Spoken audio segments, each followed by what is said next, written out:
I'm going to call the meeting of January 29th of the Board of Commissioners to order. If everyone could please stand and salute the flag. Pledge allegiance to the flag of the United States of America and to the republic for which it stands, one nation, under God, indivisible, with liberty and justice for all. All right, just as a note, the board held an executive session on January 15th, 2026 for potential legal issues. We are going to move the agenda around just a little bit and do the police swearing in ceremony first. But before we do that, I want to thank township staff, township road crew, our emergency operations, our police force, our volunteer firefighters, our career firefighters, and Minquist EMS for all their work this past weekend for the snowstorm. So they did an incredible job. So the board, on behalf of the board, I just want to thank all of our staff.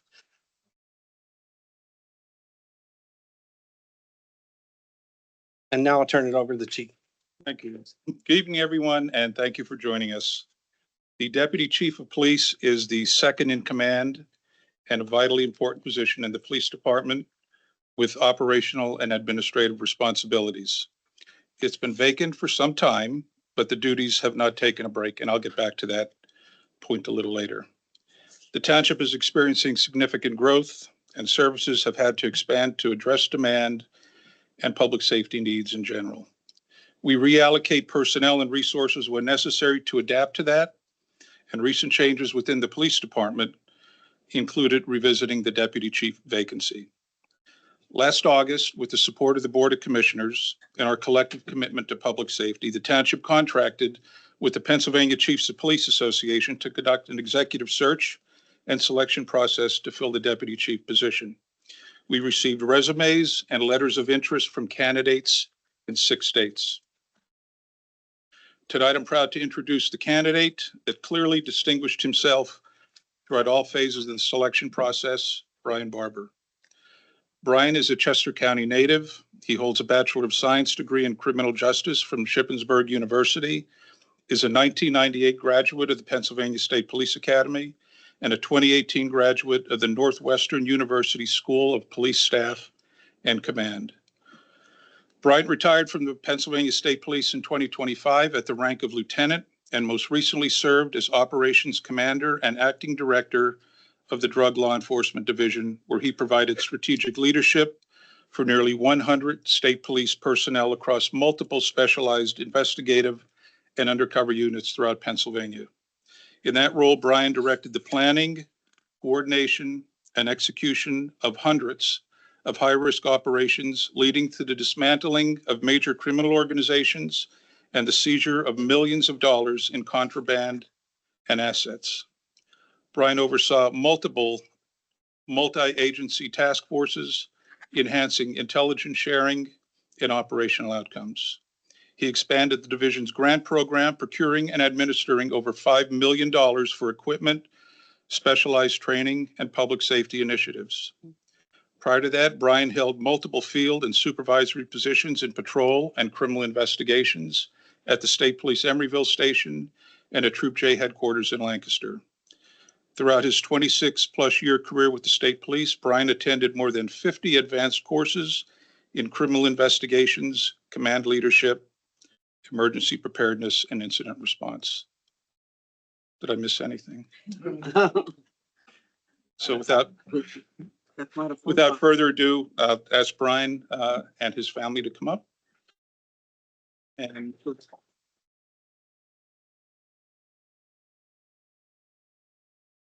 to come forward and administer the oath of office. Who's doing the honors? Oh, you brought it around? Okay. Just in case. Thank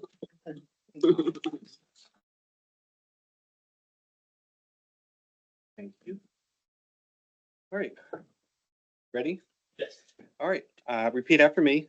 I, Brian Barber, I, Brian Barber, being duly appointed being duly appointed as Deputy Chief of Police for the Township of Callan, as Deputy Chief of Police for the Township of Callan, Chester County, Chester County, Pennsylvania, Pennsylvania, I do solemnly swear that I will support, I do solemnly swear that I will support, obey, and defend obey, and defend the Constitution of the United States, the Constitution of the United States, the Constitution of the Commonwealth of Pennsylvania, the Constitution of the Commonwealth of Pennsylvania, and its laws and ordinances and its laws and ordinances of Callan Township, of Callan Township, and that I will discharge my duties and that I will discharge my duties as Deputy Chief of Police as Deputy Chief of Police with loyalty and fidelity. with loyalty and fidelity, So help me God. so help me God. Congratulations.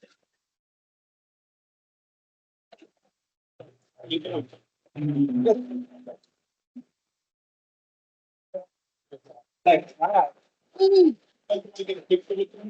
let's do that. Everybody, look, go down, we're gonna get a picture. The board's I gonna know. take a quick picture with you before you, You want to stand in the center here? Anywhere. This side? Yes, that way we're going to.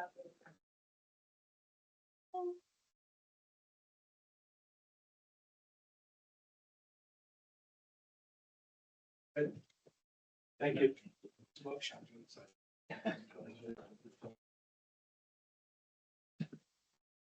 All right. Good evening, and thank you all for being here. I am truly honored to be sworn in as your Deputy Chief of Police, and I'm deeply grateful for the trust the Township Commissioners and the Township officials have placed in me. I sincerely appreciate this opportunity. I am humbled by the chance to serve this community and to work alongside such a dedicated and professional team. I'd also like to thank Chief Elias. Your leadership, mentorship, and guidance have had a profound impact on this department and community, and have meant a great deal to me personally as I began this new chapter. To the members of our police department, thank you for the support you have provided as I transition into this new role. In my short time here, I have been thoroughly impressed by your dedication, professionalism, and the pride you take in serving this community. It is clear that this department is built on commitment, teamwork, and mutual respect for all. Tonight's show of support and unity from you and from our colleagues from neighboring and partner agencies is truly remarkable. It reaffirms that stepping back into law enforcement and becoming part of this family was the right decision. I am fortunate to serve alongside each of you, and I am committed to ensuring your safety, success, and well-being. To my friends and family, thank you for your unwavering encouragement over the years and as we begin this new journey together. My success would not be possible without the strong foundation you continue to provide, and I am forever grateful to have you in my life. Callan Township is a community with strong values and high expectations for its police department. Taking this oath represents my commitment to supporting our officers and serving our residents. I promise to serve honestly and faithfully through professionalism, respect, integrity, dedication, and equality. I am proud to be a member of the Callan Township team, and I look forward to working together to ensure the continued safety, trust, and prosperity of our community. It is my honor to serve. Thank you.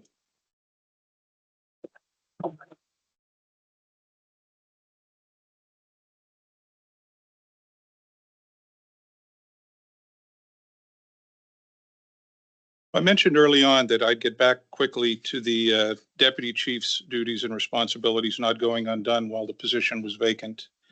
In the interim, Staff Sergeant Nathan Miller did an exceptional job in filling that void, and tonight I'm honored to award Nate the Callan Township Police Department's Distinguished Service Medal.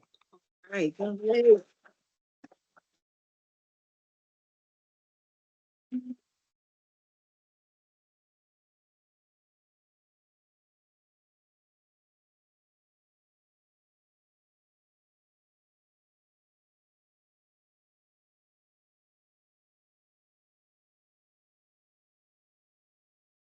It's rare to have the entire department together at the same time for me either to recognize them or embarrass them.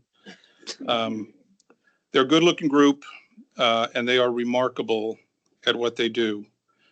But more than that, they're a great group of people.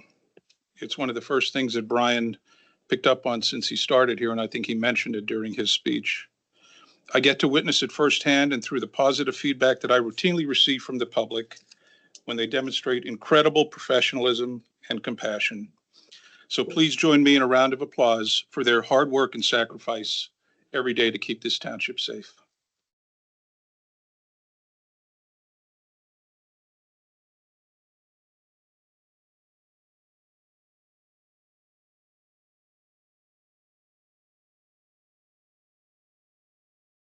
So that really concludes this portion of the meeting. There's light refreshments over the police department, or you're welcome to stay for the rest of the agenda. It's fun. Oh, yeah. Thank you again for coming, and please drive safe going home. Thank you. Sergeant Miller, dismiss the platoon. Detail. Dismiss.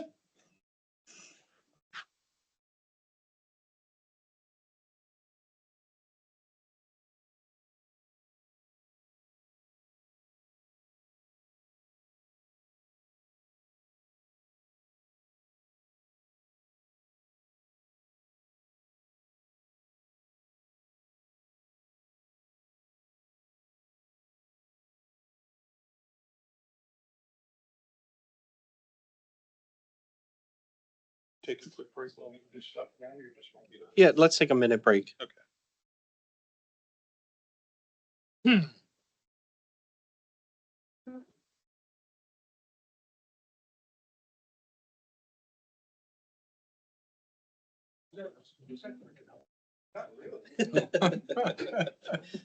He sent me a warning at 7.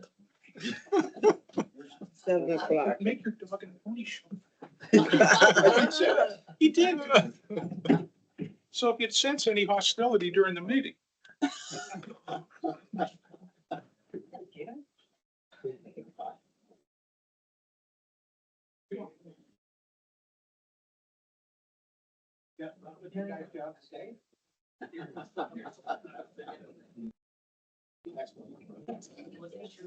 Yeah. I think we're gonna try to get a picture real quick, so I'm gonna sit down for a minute Okay. or an hour and then. And some refreshments while you're. Bring some over.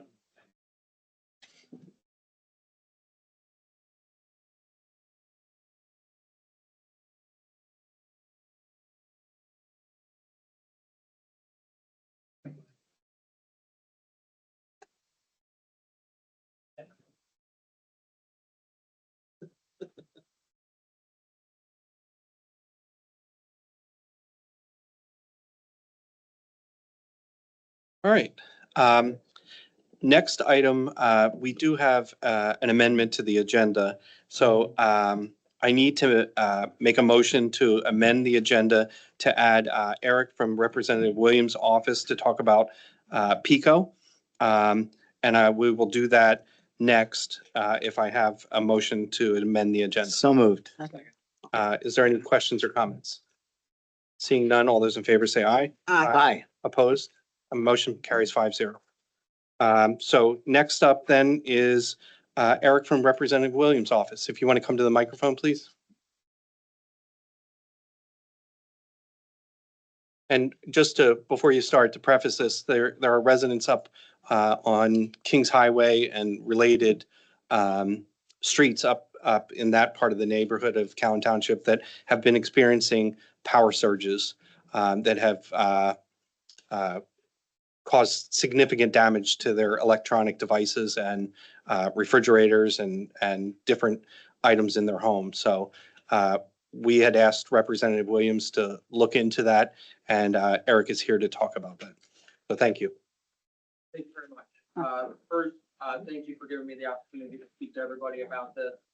Representative Williams felt very strongly that it's important for me to be here as soon as possible, as soon as we got an update from PICO about this project. So, like Commissioner Young was saying, this is an issue that affected far too many residents, even if it's just one, still far too many residents, where a power surge would cause almost all their major appliances to break. And not only was it a financial burden, but also significant public safety risk in case, God forbid, a fire started in their house because of this. As soon as we got calls about this and informed Representative Williams, we alerted him immediately, and he wanted us to reach out to PICO right then and there, which we did. We reached out to our PICO contact and made sure we wanted to check if they were aware of this problem, because residents of Cowan Township had said they reached out to them and said, "Can we get financial compensation for this, et cetera?"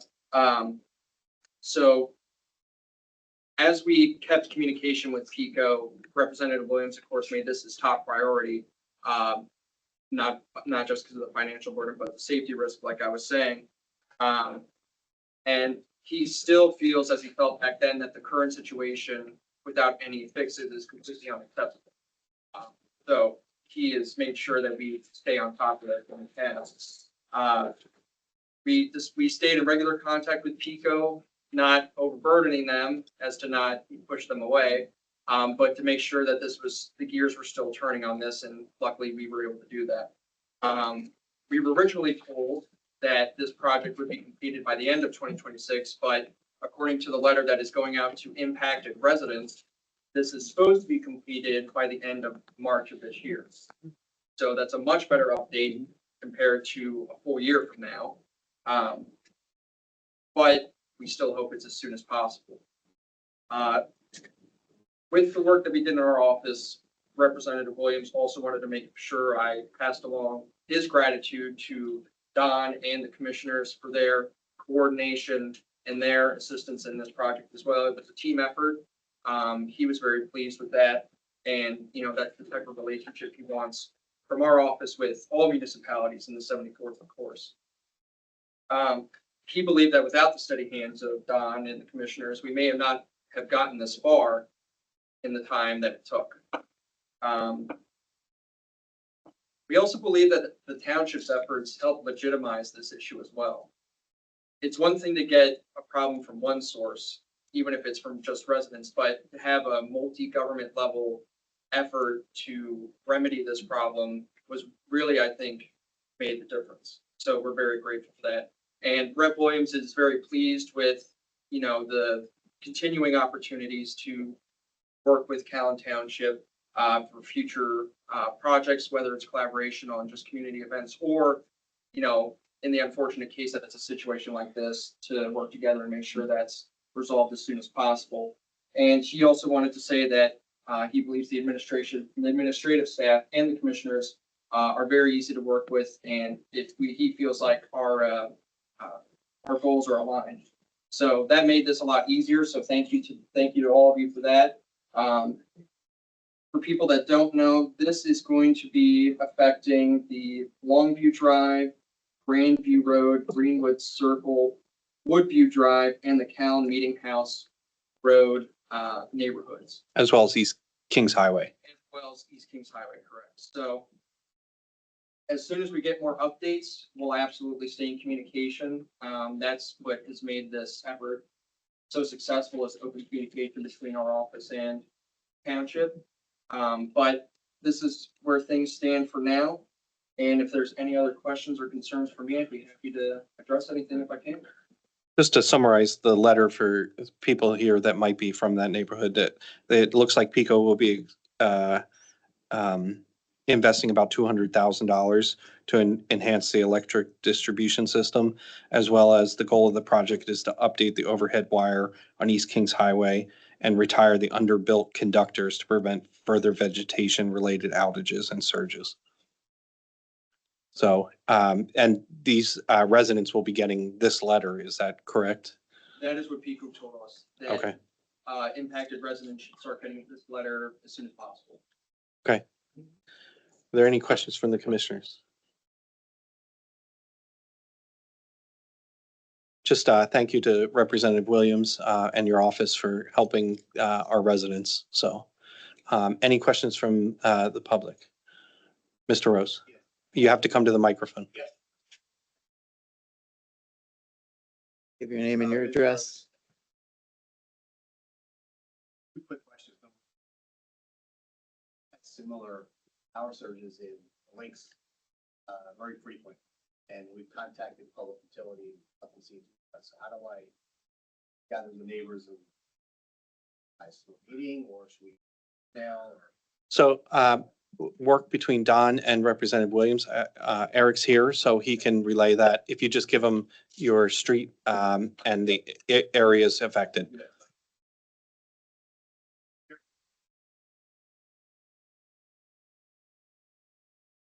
So Eric, if you want to address that? I can answer that. Just come back to the microphone.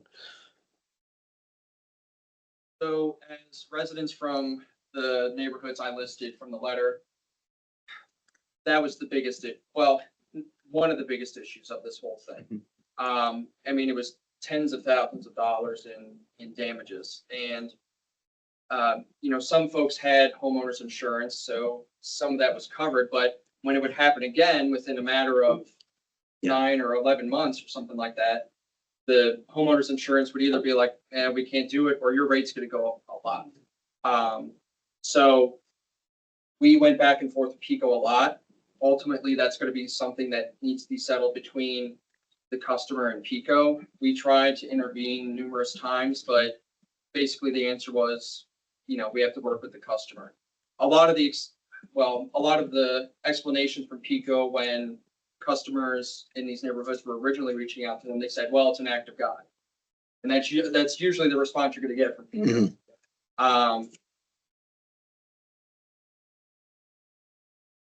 Whether that's gonna be the same response that these residents are getting in these neighborhoods that have been listed in the letter, I can't say for certain. But the bottom line is, we unfortunately can't intervene in that way, from our office's standpoint.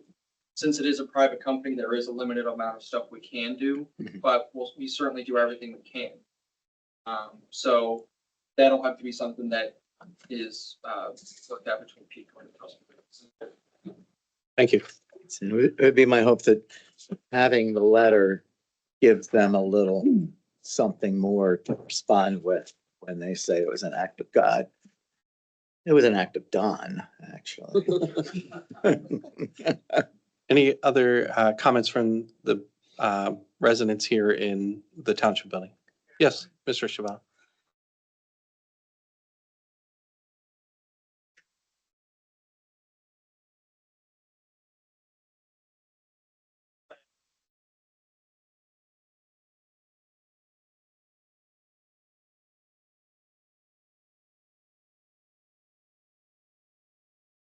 Pole up Town Meeting House Road that is sitting right on the road.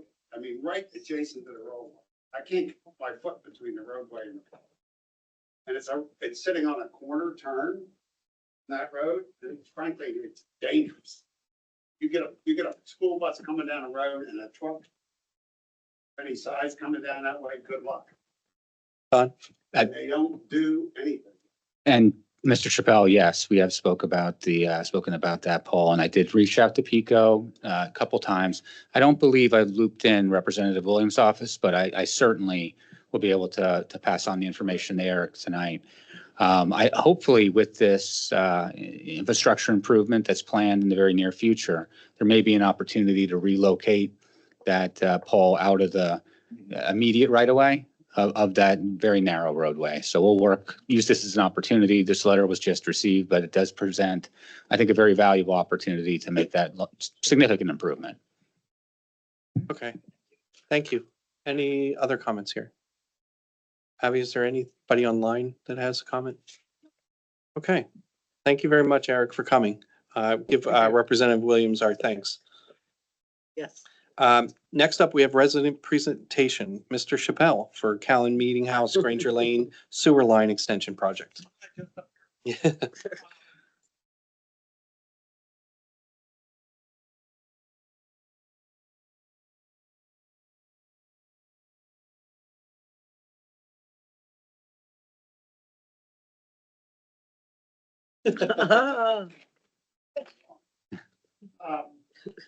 I live on Granger Lane. And I've been part of the sewer project. Since the get. Notifying my fellow residents about latest is what the up-to-date contractors I'm caught up with.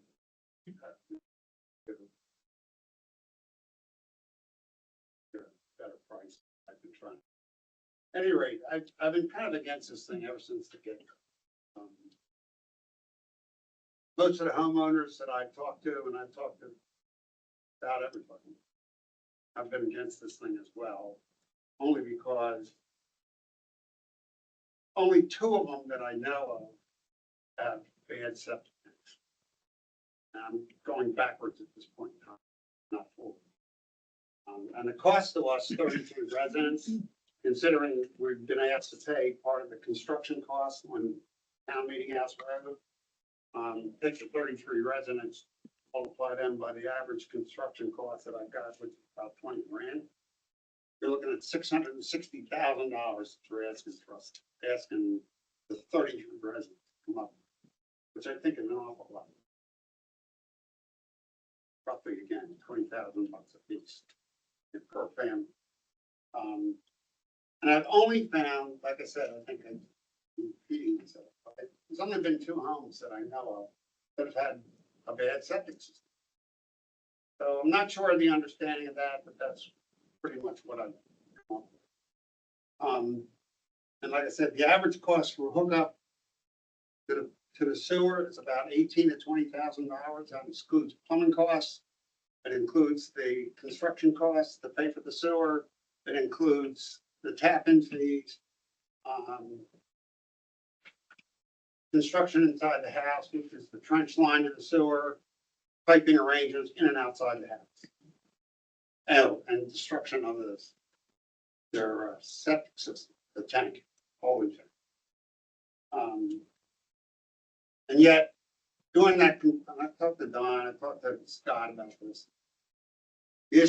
Part of the issue that I have, we already had a sewer line in Granger Lane. It's been there for a while, but all you guys had to do was put in, all the construction company had to do was put in the laterals to the houses.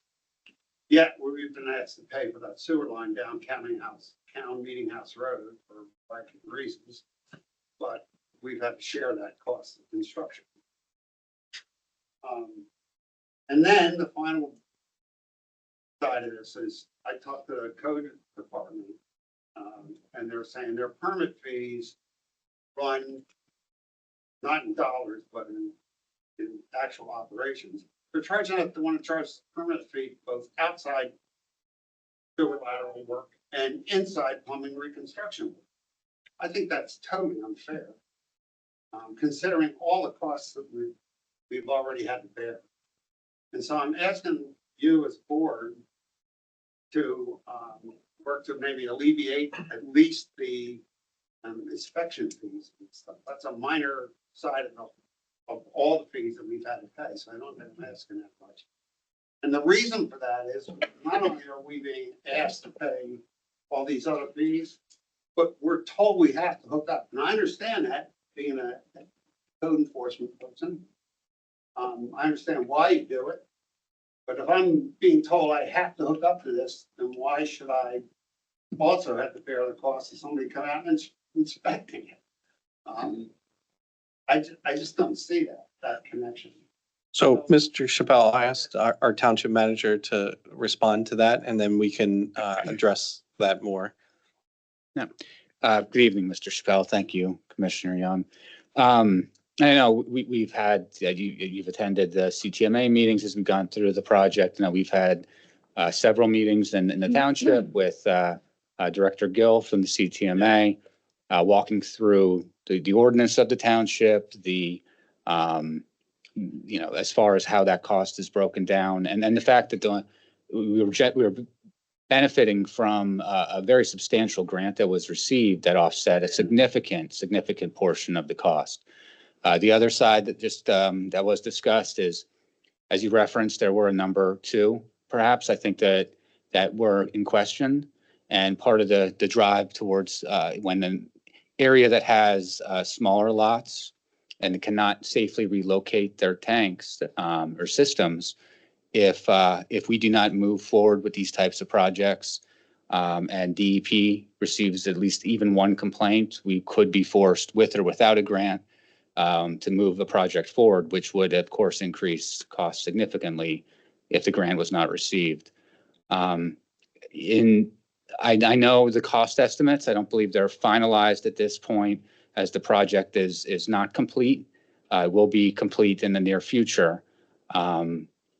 But some of the figures you referenced regarding the 20,000, I'm not going to dispute, obviously, but we've heard different cost totals when the project's all said and done. And I know the CTMA is considering some options to hopefully alleviate some additional costs there. So the final figures are not complete yet. And then as far as tying in, once the project is done, obviously there is a period of time that you will have before being required to tie in, and the option to defer that tie-in for at least 5 years. So there is some consideration. I know the township has, anytime these projects are introduced, it's a large, significant change to the neighborhood. From an environmental and safety standpoint, it does improve conditions of the township. And that's why we do these types of projects, is to improve the environmental and health conditions for township residents, not just individual lots, but the neighbors that may have a well in close proximity to a system that's failing. As far as the permit fees, those are costs that the township does bear. We have the third-party contractors that conduct those particular inspections for plumbing. So regardless of if the township opts to waive these fees or not, the township, those bills will still be required to be paid. I'll let Mr. Stackhouse perhaps address what the potential costs would be. But any costs that are incurred from the inspections, which we have to do in order to ensure they're done correctly, we want to make sure it doesn't fail. And it protects the homeowners as well. If there's an inspection and a permit on file, if something does go wrong, there's coverage the township can help individual residents have associated with the failure. So for all those reasons, that's why those permits are required, and those costs would be borne by the township one way or the other. Right? Yeah, the only thing I would add, again, I mean, our perspective always has been, and the commissioner's perspective has been, or guidance that you've provided my office is, you know, we charge a reasonable fee to assure that the cost of doing the inspections gets covered. And that's kind of a state law. We're not really allowed to make money. So we always review those fees and try to make sure that's equitable. We do have a third-party inspection service, and main reason the township made that choice about 12 years ago was to try to control costs as well, because when we don't need those inspectors, we're not paying those inspectors. So our deal with our third-party inspector is they get 50% of our permit fee. So the bottom line is they don't do inspections for free. So they get 50% of what we collect. So if we would waive permit fees, we still have to pay those inspectors. And their charge would be much more than what we charge, to be honest with you. The reason we do 50% and the third party accepts that is because we do all the back work. We do all the processing, we do all the collecting, we do all the, you know, I sign the permits, I sign the UNOs, all that. So it's a balancing act. But the bottom line, the downside would be if we didn't charge those fees in order to protect the resident, the township and the rest of the taxpayers account township would be bearing that cost of those inspections. As far as what those inspections would cost, the total, I just added it up real quick. It's about $380. It's 100 hours for the sewer lateral inspection, you know, plus state fee and 5% administrative costs. And it's 150 for the plumbing permit to check the connections in the house, plus 450 plus 5%. So it's about $380 total. Okay. Any board members have anything? I have, one of my friends is on Town Meeting House, and their septic is failing, and it definitely creates a threat to everyone who has wells, well water. So I'm glad that Uni is looking into a way to try to ease the burden, but this is what comes with growth and improvements. This is what comes with growth in a township. So Years, I can do pretty much everything you can possibly do. And I'm certified as a plumbing. Done that. I know what's right. You know, frankly, from a homeowner standpoint, if I'm hiring a guy, I don't care if he comes in there to do my installation of a washing machine. If he does it wrong, I'm not calling the township. I'm going right to that plumbing inspector. I look, I got a contract You're supposed to do it this way, and if you don't do it this way, hey, we'll go to small claims court. And get this. So that's, I mean, that's part of the argument with hiring an inspector. So to speak. The other part of it is, I've had interviews with roughly 15 or so plumbers come out and give me an estimate on doing that kind of stuff. Putting the plumbing, hooking up the sewer, doing the plumbing and matters, blah, blah, blah. And I can tell you, they range from as high as about $28,000 to as little as about 9,000. So I feel my estimate on this thing is pretty close, considering the fact that the township fees alone, I'm talking about permit fees, tie-in fees, and all that kind of stuff, is roughly about $9,100. That's what was put out initially when this project started. The other thing that my wife pointed this out to me, he did a little research on this. He's been applying for that grant for roughly 5 years. Is that correct or incorrect? At least 5. Yes. What are these people doing with their quote unquote failing system, septic system then?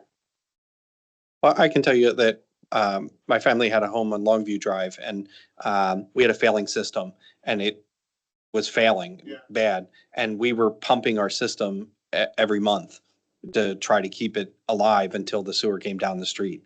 And it was a safety hazard. So, you know, if they have a failing system, they have to pump it quite frequently in order to keep it from, you know, put a new system in, which would be approximately probably about the same cost as what you're looking at now. But now you won't have to maintain a system like you do currently. You'll have a public system.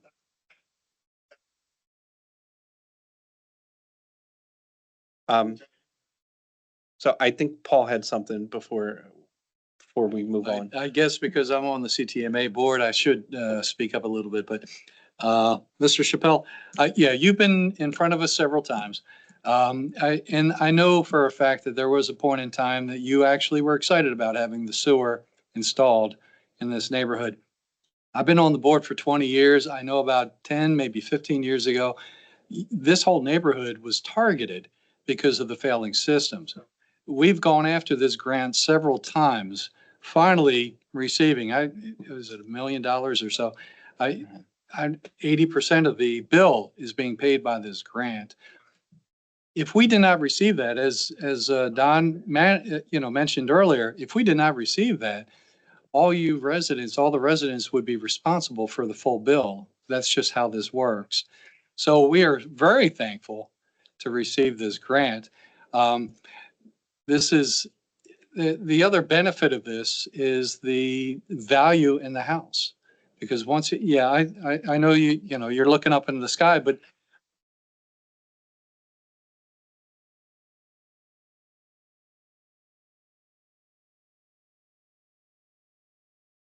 with the sewer system hooked up to your household, it's worth the small amount that we actually charge for the sewer. And the benefit, okay, thank you. But so we're excited about finally getting this done. I know the milling for the road will have to wait until springtime at this point. Mhm. And then we do have that program where you have 5 years, up to 5 years to connect, as long as you are testing your septic during, I think it's every 2 years, we need to test it just to make sure it's working. So we gave everyone a grace period to help out with that. But I know it's an additional cost, but the benefit outweighs what you're going through.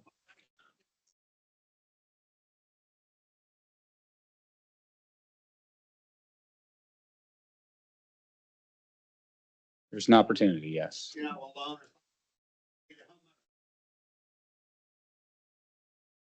But we've got quite a number of retirees in that area on those 2 streets. And digging into one's retirement fund, that plus that I've grown up. It's pretty great. Mhm. besides the one gentleman that just put in, you know, 40 grand to put in a septic field. Yeah. I think there ought to be some allowances for that. But Well, even- that's why we have that 5-year grace period, because of the folks that have actually, installed new systems. And So we are trying to work with residents. And I do know, as far as the plumbing, if a plumber comes in and does 5, 6, 7 homes at one shot, you may get a reduced rate.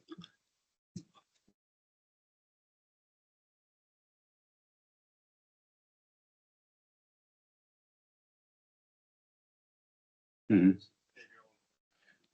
And Mr. Chappelle, I just want to say, throughout this process, we have had a number of communications and conversations and meetings, and I've really enjoyed getting to know you and having those discussions. So you've dedicated a lot of your time. I know we went, just some of the site visits. You were out keeping an eye on things, making sure everything was getting done appropriately. So being involved in the community is really important, and you've demonstrated that through your interest and investment of time. So I want to say thank you, and I have enjoyed getting to know you through this.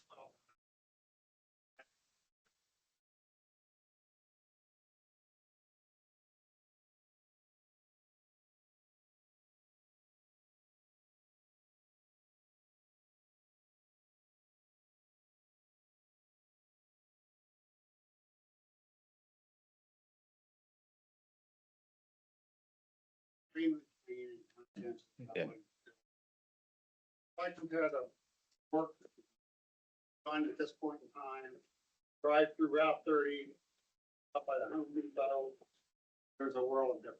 And it's neat and clean and blah, blah, blah, the other one's breaking up and it looks like a. Well, and- So, No, just thank you. It's been, but I know we do have a busy agenda, and I can work with the board and work with Director Stackhouse, and we can follow up in the next couple of weeks and continue this conversation, if that's okay. Thank you. Thank you. Thank you. Thank you. Thank you. Next on the agenda is citizens to be heard on agenda items. Is there anybody in the township building that would like to be heard on any agenda item? Seeing none. Abby, is there anybody online with their hand raised? Nope. Next, we'll move on to the solicitor. First up is My Place PRD decision in order. Good evening. So this is, I'll go through a proposed decision in order. Arbor Hills Associates was the applicant for the PRD known as originally Dwell Town. It's now known as My Place. It's 400 units, 200 townhomes, 200 apartments. The final decision that granted the planned residential development approval, that final plan decision included a condition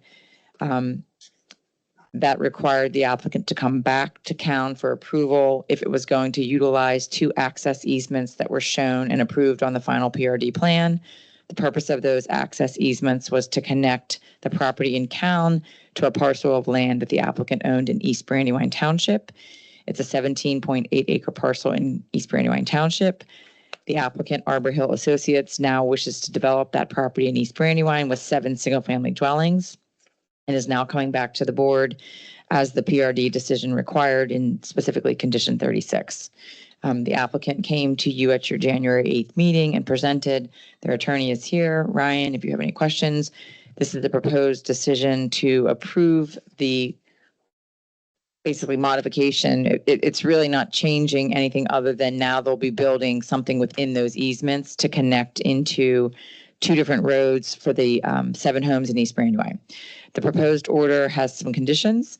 The one is that it's specific to what is shown on the East Brandywine parcel. So they're proposing 7 homes. Ryan did indicate that, and I think I mentioned this to the board, they had gone to the zoning hearing board in East Brandywine. The zoning hearing board denied the relief, so that is on appeal. It may be that that plan gets slightly changed. So I think that as long as it's 7 homes and no more, the board would be, I think, comfortable with that. And I guess that's for you to tell me. But I think you were concerned that you didn't know what the development was going to be and how dense it was. If it's limited to 7 homes, I think maybe you'd be comfortable with that, but you can let me know. The second one is that Arrow issued a review letter, and I did not have the latest letter when I wrote this, so it's December 31st is their latest letter. So condition number 2 will have to be updated to reference that updated letter. And they'll have to comply with any conditions in that letter. They have to obtain all approvals from from East Brandywine to develop anything, as well as any approvals needed to construct the actual roads and utility lines that are constructed within those 50-foot wide easements. They have to obtain approval from our township, Cown Township, to install additional stormwater facilities. So I don't believe that when the PRD was built, the final plans for that did not contemplate impervious cover within those easements. So they'll have to obtain the stormwater approval from the township engineer here. And then I believe our stormwater ordinance does require, but because this is different, this is not part of a land development, they will be required to post security for completion of those stormwater improvements to the extent that more are needed. And then they have to record the amended final PRD plans to the recorder. So those are the proposed conditions. I'm opening it up for the board if you have any comments or questions on that proposed order. Does anybody on the board have questions? Yeah, thanks, Kristen. My only question would be this. When we looked at how you doing, Ryan? When we saw the sketch of it, there were 2 distinct roadways. Should the East Brandywine, is there a possibility that the East Brandywine decision could affect where those roadways end up? No, because they're limited to the access easements that are shown on the PRD plan. So they must come from those 2 locations. So those roads won't change. And no construction would begin on the roads until East Brandywine gives, so we don't end up with these roads to nowhere. That's right. I know there's bridge to nowhere. Excellent, thank you. Any other questions from board members? Jane? I just had a concern, like, what if East Brandywine doesn't conform to what you need them to do? What happens if we grant this and they don't They comply? can't do anything. I mean, they need approval from East Brandywine to build. So that's the risk on them. That's a risk on them. Right. Yeah. And we can put in there that no construction in these access easements shall take place until they obtain on it. I mean, that's actually a condition. It's a condition. So I think you're covered. All right, cool. Thank you. Adam? Any staff questions? Any resident questions?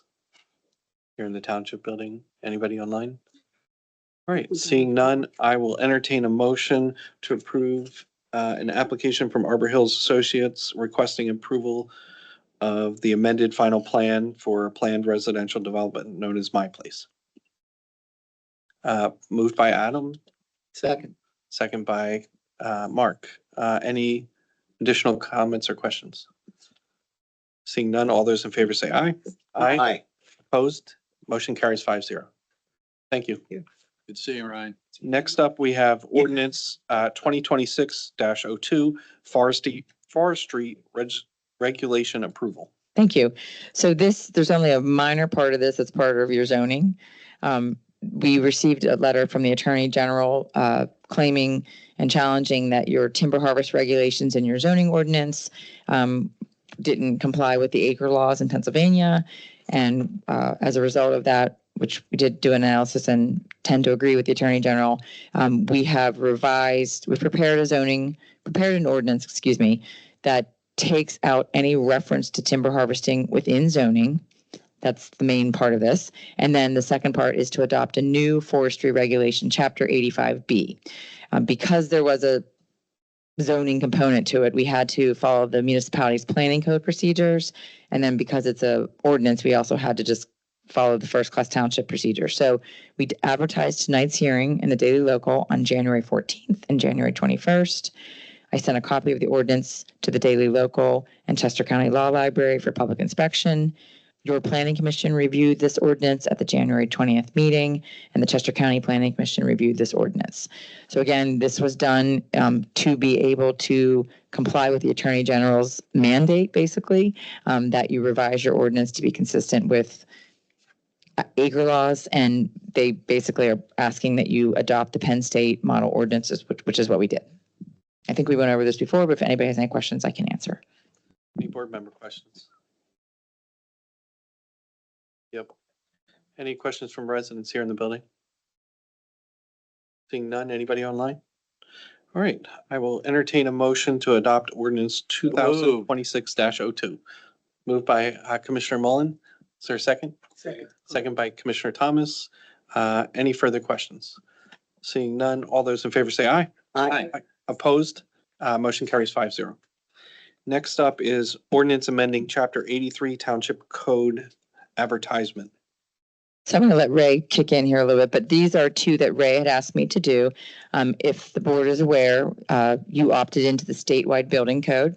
The statewide building code, it's not just the building code. There's the existing building code, the fire code, the plumbing code, electrical code, mechanical code, and the Department of Labor and Industry actually tells each of the townships that opted into the statewide code which edition of the ICC codes you're supposed to be using. Every 3 years, they do an annual, they don't always adopt the new one, but they have adopted the new one with respect to the fire code. So Ray asked if we could prepare an ordinance for amending your fire code, which is in chapter 83, to make it clear that you will be adopting what the state is telling you to adopt, which is the 2021 edition of the fire code. The second one is the property maintenance code, which that is not part of the statewide building code. You, back in 2004, decided to, as you were adopting the statewide building code, adopt the ICC edition of the property maintenance code. And this is also just to update it to be the 2021 edition. So these are both ordinance changes. We need to do a 1-week advertisement. It would be appropriate to do this at your February 12th or your, I guess you like to do ordinances at your second meeting. So your February 26th meeting, is that what you would want? Does that work? Okay, so any questions, Ray, I can answer? It's pretty straightforward. Question, Kristen, on procedure. Do we need to, can we do them both at the same time or do we need to do separate motions for? They can be one advertisement? motion. Okay. Yeah. All right. Any questions from board members? Any questions from the residents here in the building? Anybody online? All right, I'll entertain a motion to amend the Township Code of Callan Township, Chapter 83 and Chapter 120, the Fire Prevention Code and Property Maintenance Code, both updating to the 2021 version. Yeah, but Josh, you're just authorizing, the Advertising. motion is just authorizing advertising for those amendments. Okay, thank you. So moved.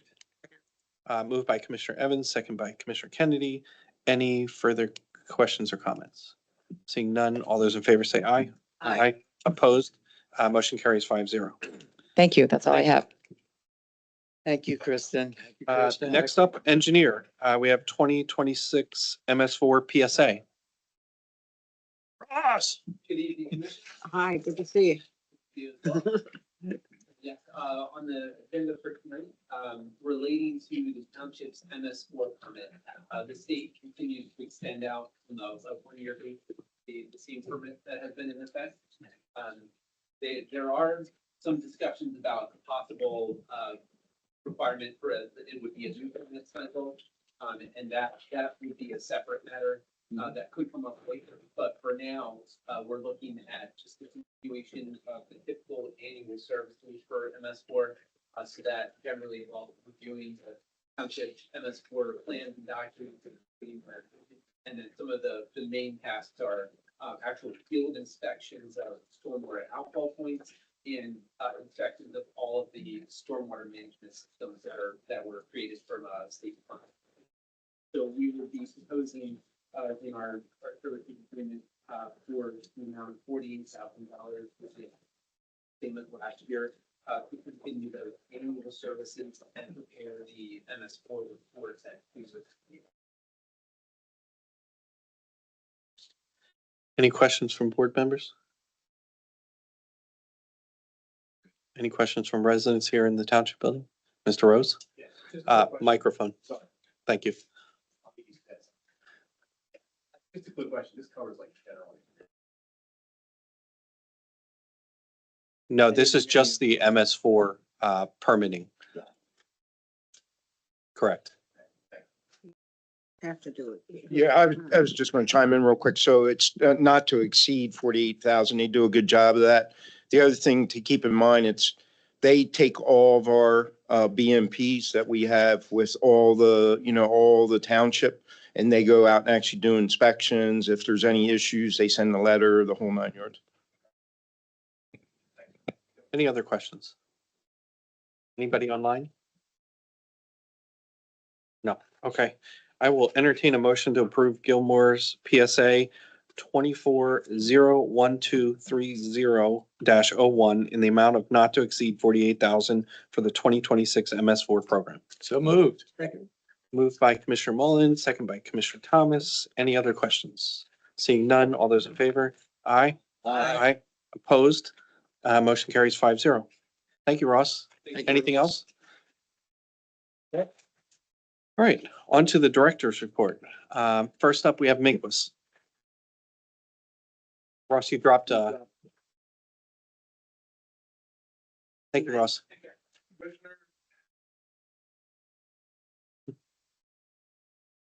My name is Michael Sarro. I'm one of the assistant EMS teams at Minquist. Just a short reality check for me coming in here.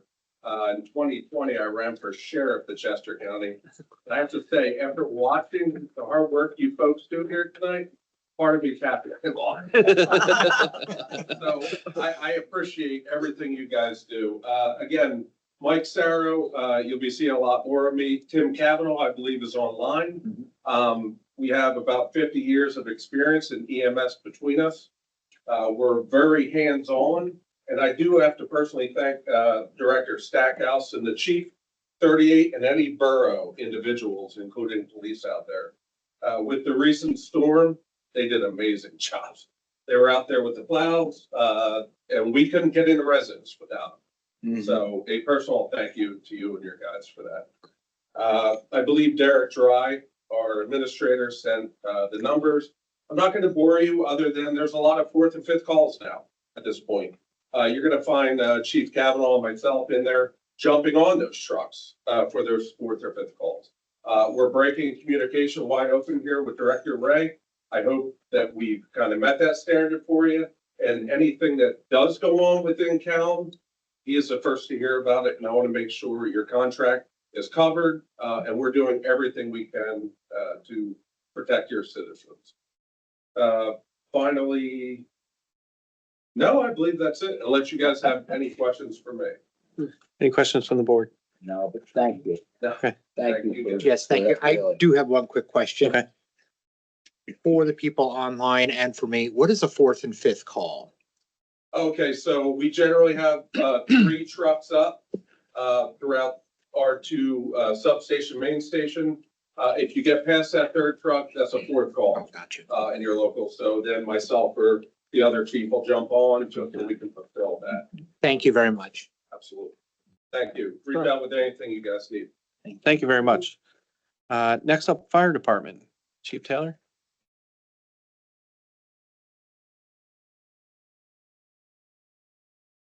Heat on outside is great. I'm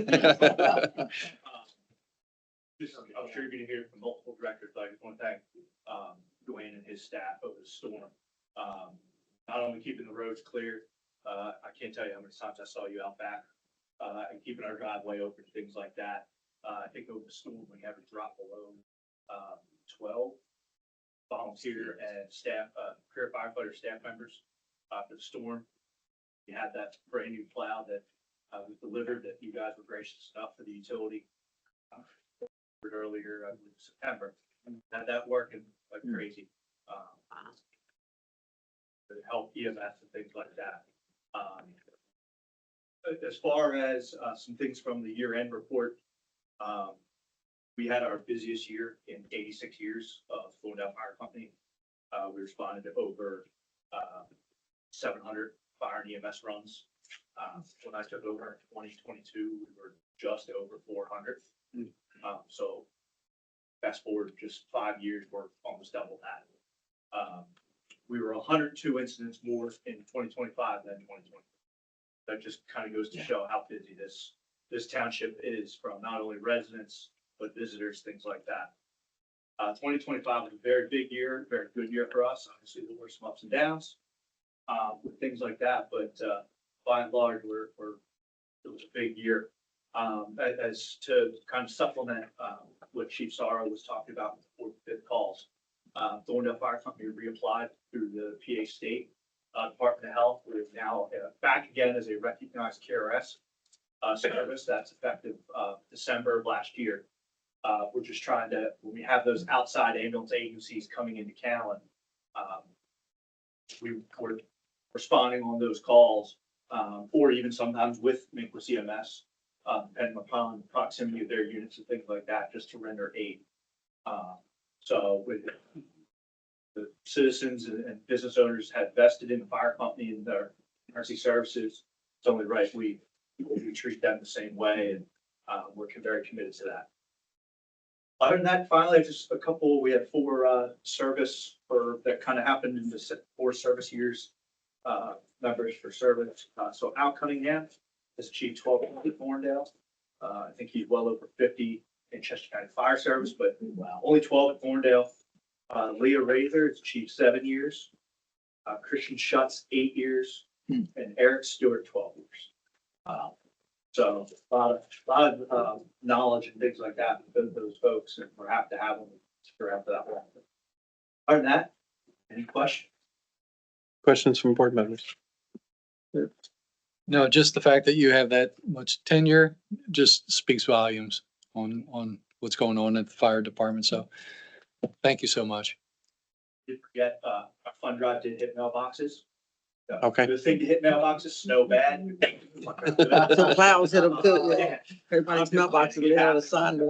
But we've had an overwhelming number, in the first week it hit, so we've had an overwhelming number of people donate. Thank you, that's what, in addition to obviously the fire tax, but this is what we're able to purchase additional equipment, what we need to do our job every day. So thank you to our residents and things like that. Are you able to pay online yet? Yes, yes. Okay. You can pay via PayPal. Now, I will say, we've had a few residents reach out. For some reason, the mobile version of our website does not show the donate button. I have been in contact with our website vendor, and it's a common problem with them, that they're not able to show that in the vendor or in the mobile version. But yes, you could, it is via PayPal that you can pay. We've had numerous residents, like I said, reach out, a little weary of sending checks and things like that, which is totally understandable. But yes, the PayPal is available. If you go via computer to the main website, the top left-hand corner, right below home, has the donate button. Yeah, I tried it on my mobile phone today. Didn't work. Yeah, I apologize. Yeah, I took care of Minquist today, but I wasn't able to do for our own fire We department. won't take it personally. Okay. But they won't show up. Oh, I don't know that I don't think we're gonna want to do that. All right. Thank you very much. Thank you, Chief. 2026. Thank you. Patrick. Next up, Public Works with a very nice entrance to the report. How you guys doing? All right. Good, thank you. It was a good year. Obviously, we lost our head boss. He's been out for a while, but trying to hold it together for him.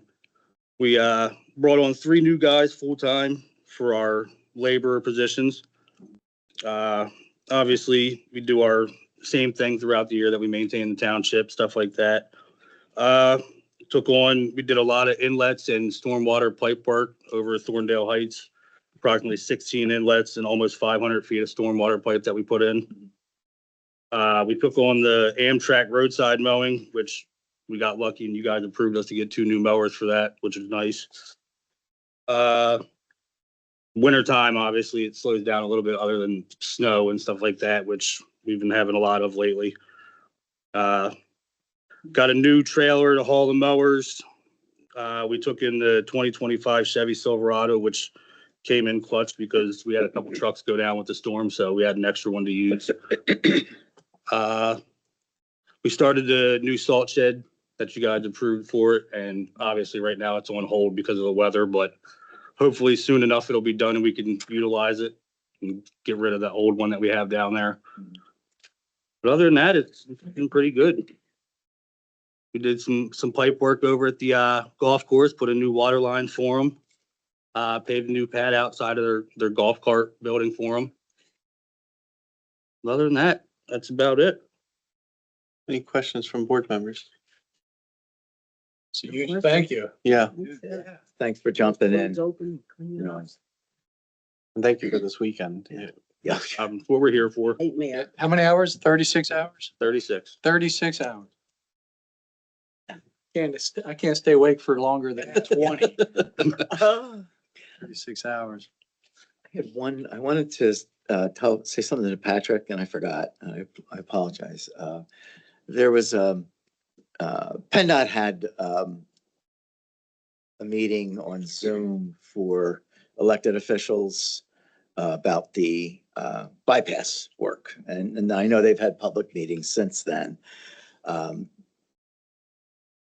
They're proposing that they're going to do, what did they call it with the switching the lanes? They'll have 3 lanes in each direction, but lanes will close at different times. Oh, kind of like the bridges where Yeah, they close yeah. off one lane for safety. So they'll have 2 lanes going each direction and a 3rd lane in the middle, which will move in directions based on Yeah. needs at that time. So I asked, with that new layout,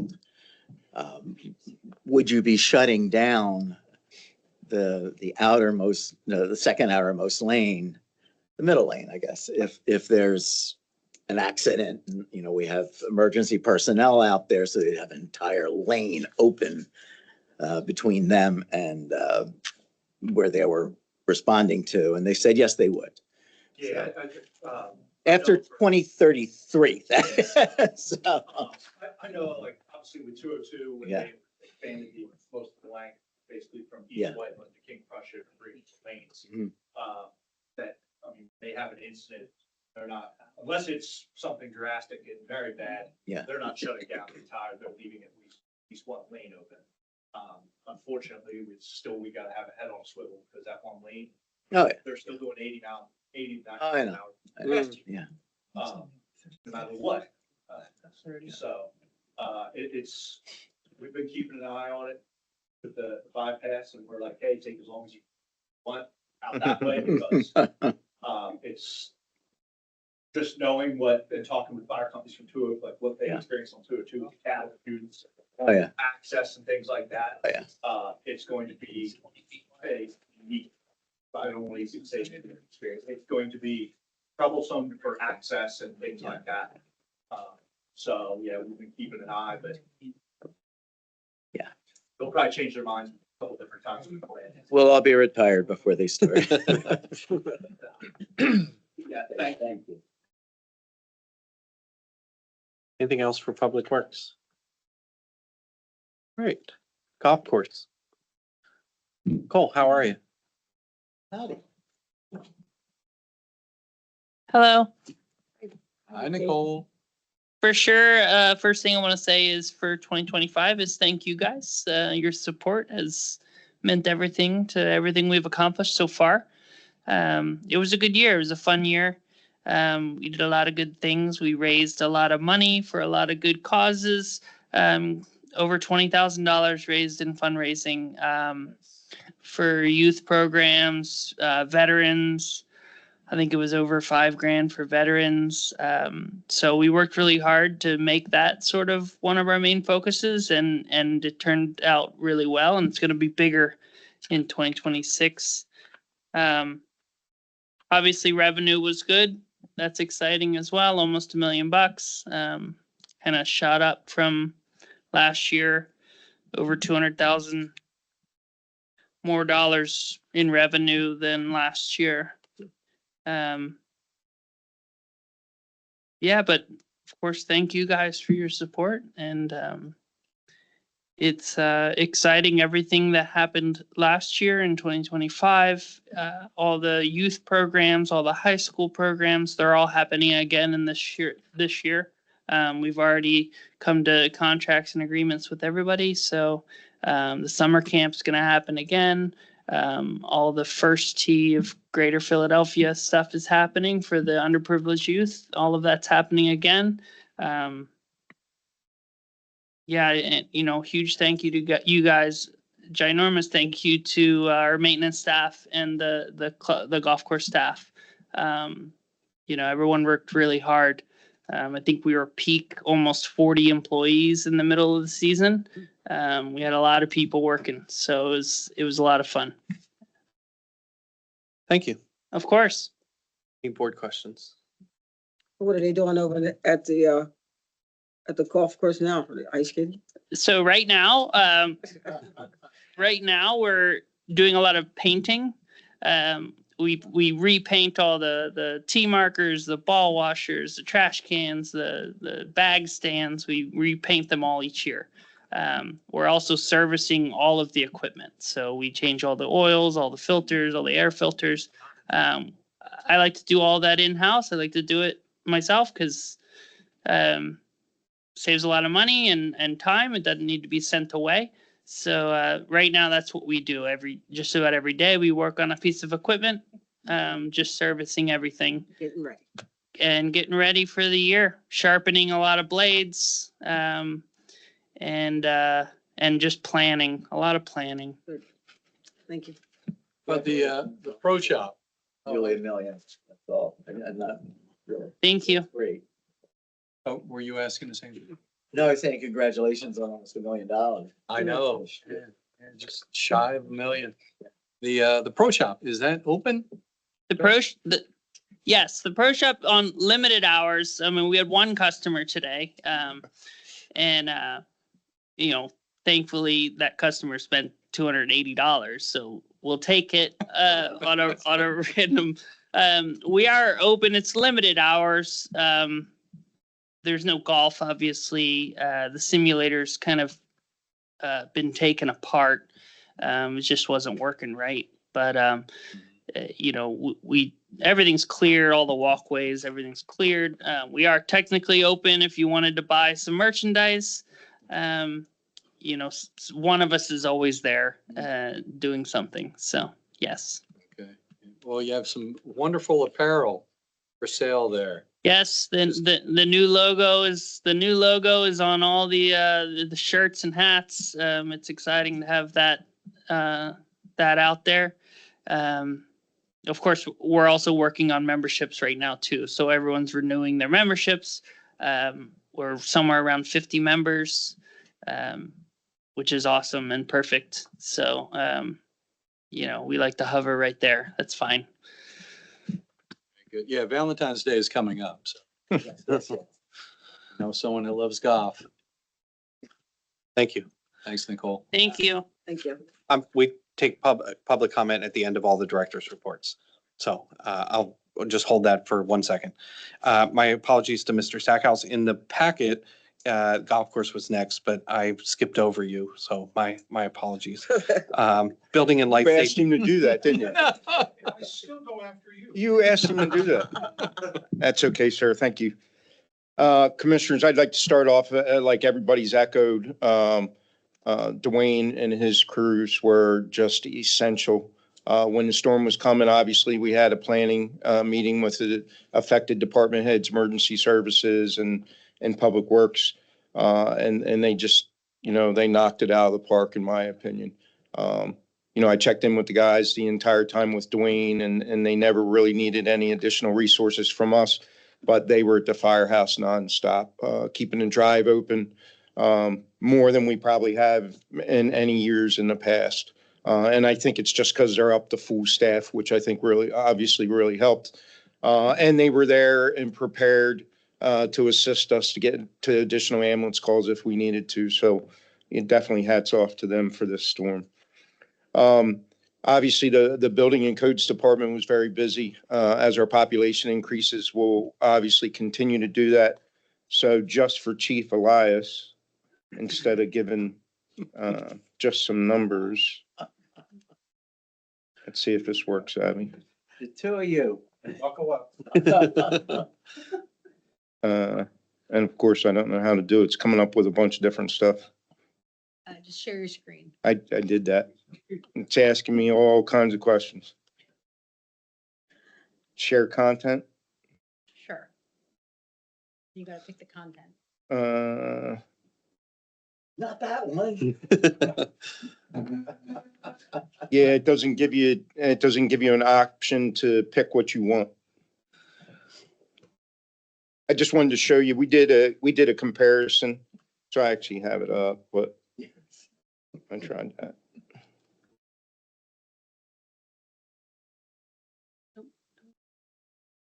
I'll keep talking. I did a comparison from 2022 through 2025 on our permits broken down by all the type of permits that we issue. And I was going to show you a graph representation of that. There you go. So what this shows is obviously 20, like I said, 2022 to 2026. Purple is what we're projecting for 2026. Red is what 2025 was. A couple of those are so close, they look even, but if you look across all permits, it just visually, you can tell where we're going. They just continue to climb every single year. And again, the projection out to 2026 is just going to continue. Just real quick, the only place that we really decreased percentage wise was building commercial permits, which we've been seeing the last couple of years. 2026, we might see that come back to, a little bit on the positive side because we have some projects that are actually started already. But commercial building permits went down 22%. The only other place that really went down was private rental license, which went down 0.5%.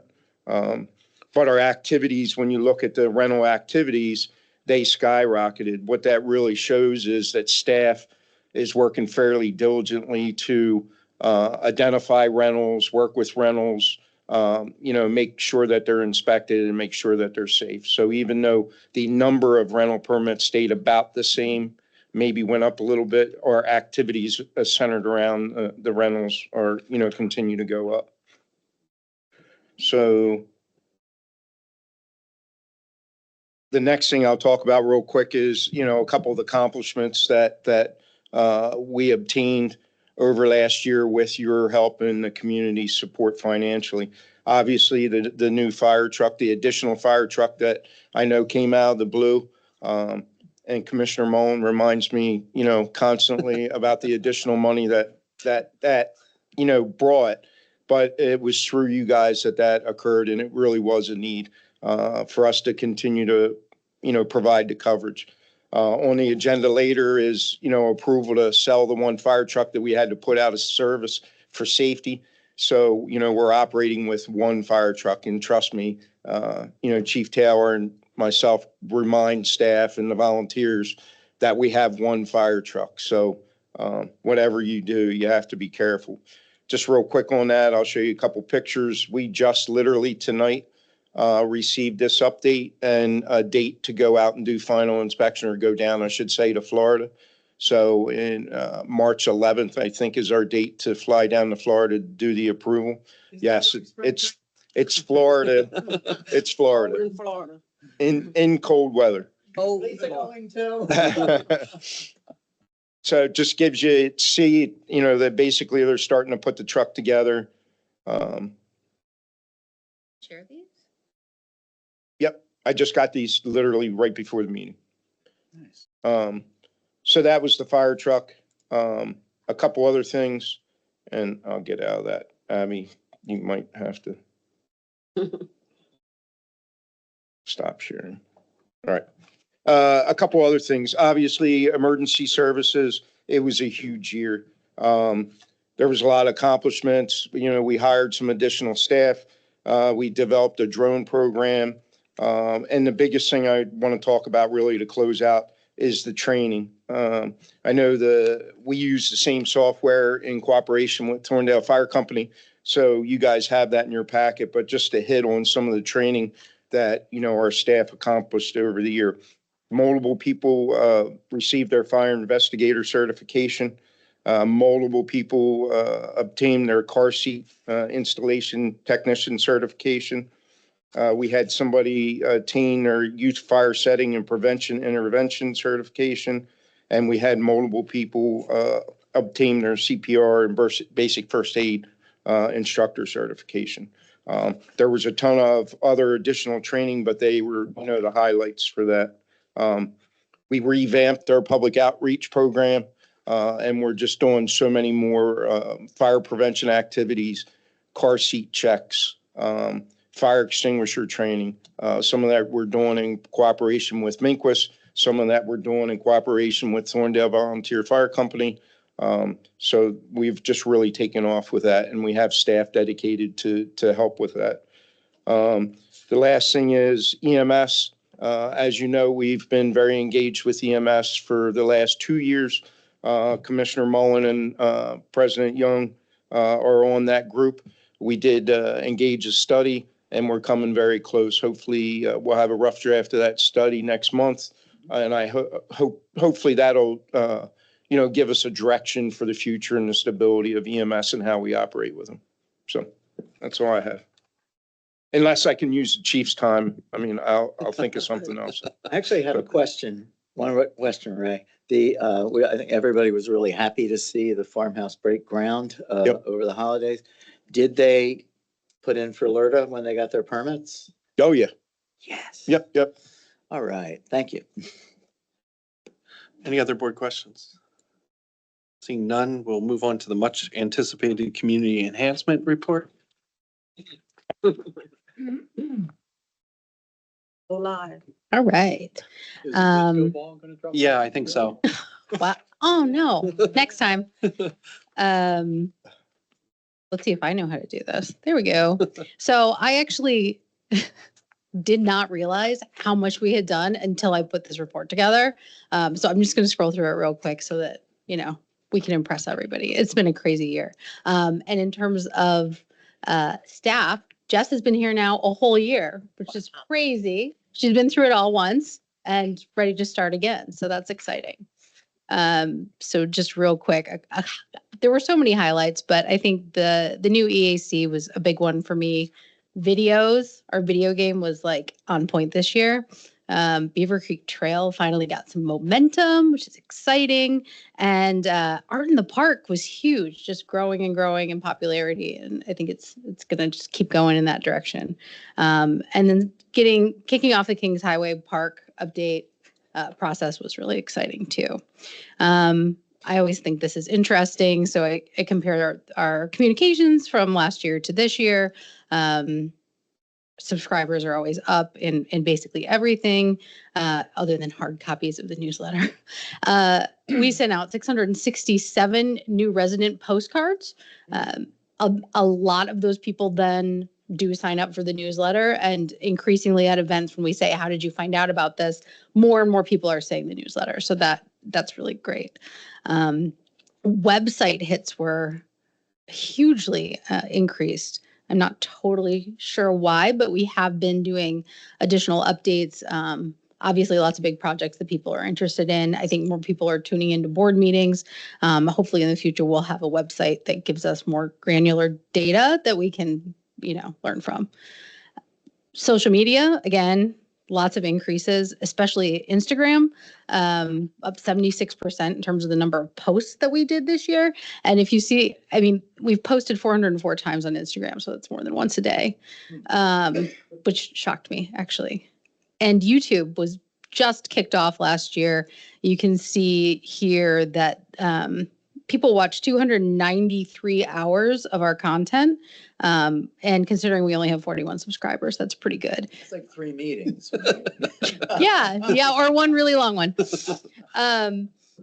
But I just had to point out this crazy graph because that is the firefighter lithium ion battery video, which somehow went viral. These are all people that clearly don't subscribe to us and don't live here, but they loved it.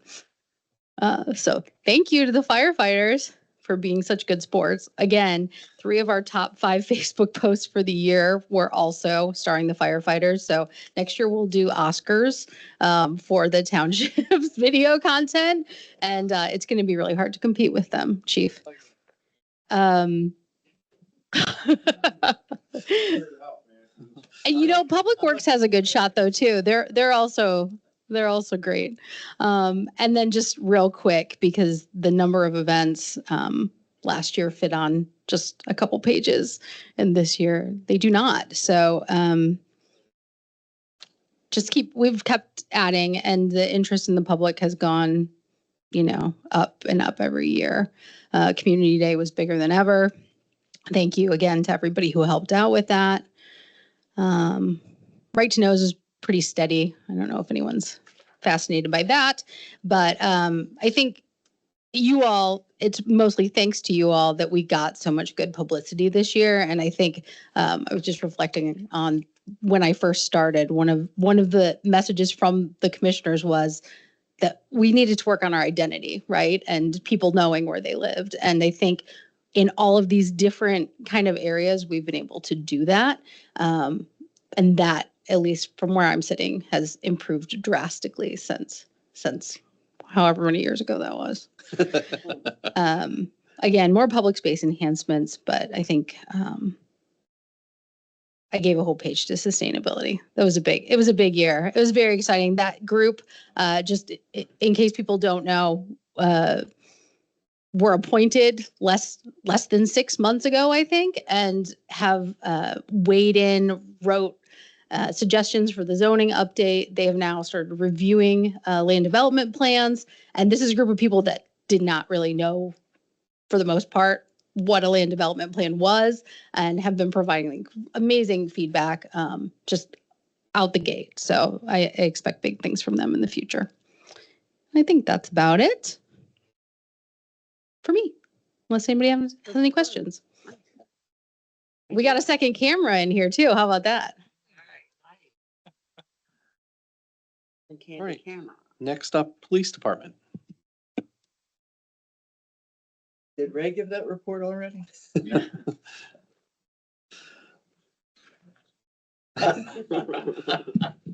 So I'm gonna quickly beat a dead horse about the storm. I echo everything everyone has said. On a good day, we average about 34 service calls. On a good day, good weather day. We had 13 at the height of the storm. And the reason I mention that, and only 4 or 5 of those 13 were actually storm related. I think our residents actually, they stayed in, they took the warnings and the emergency declaration seriously, which really made all of our jobs a whole lot easier. I wasn't here over the weekend. I was here Monday. When I left at the end of the day, I actually took my vehicle out of 4-wheel drive because the roads in Callan Township were clear. I actually had to put it back into 4-wheel drive, and I won't throw the neighboring jurisdiction under the bus because at 5 p.m. on Monday, their roads were still almost impassable. Wow. So that's really a credit to everyone here, and Ray helped out.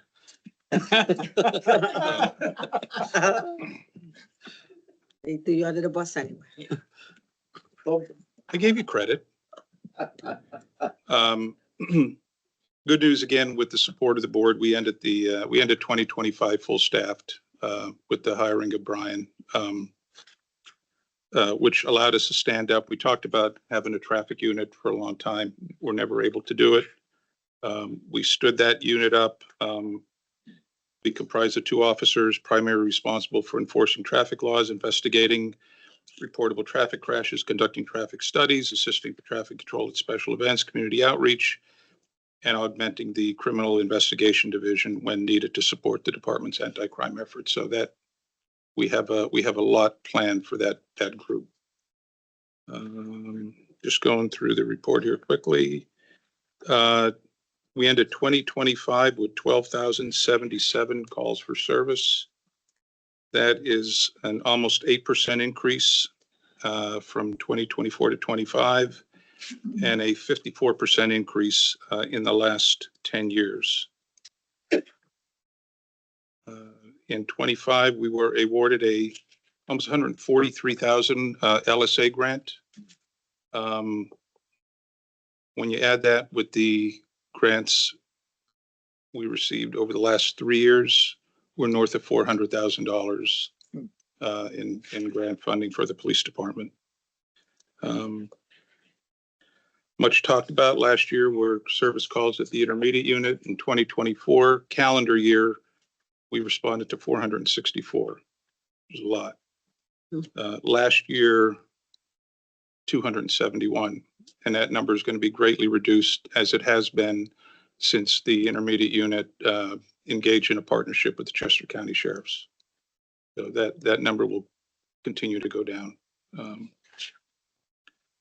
Overtime reimbursement, when you look at the end of the year, it looks like our overtime was in the red, but that does not include reimbursement for special duty policing, $36,737 back to the township in overtime reimbursement. So thank you for indulging the department earlier with the deputy chief. So I'm going to keep my part here short unless any of you have any questions. Not to mention, I think we talked about it, but 6th National Night Out Award. Yes. A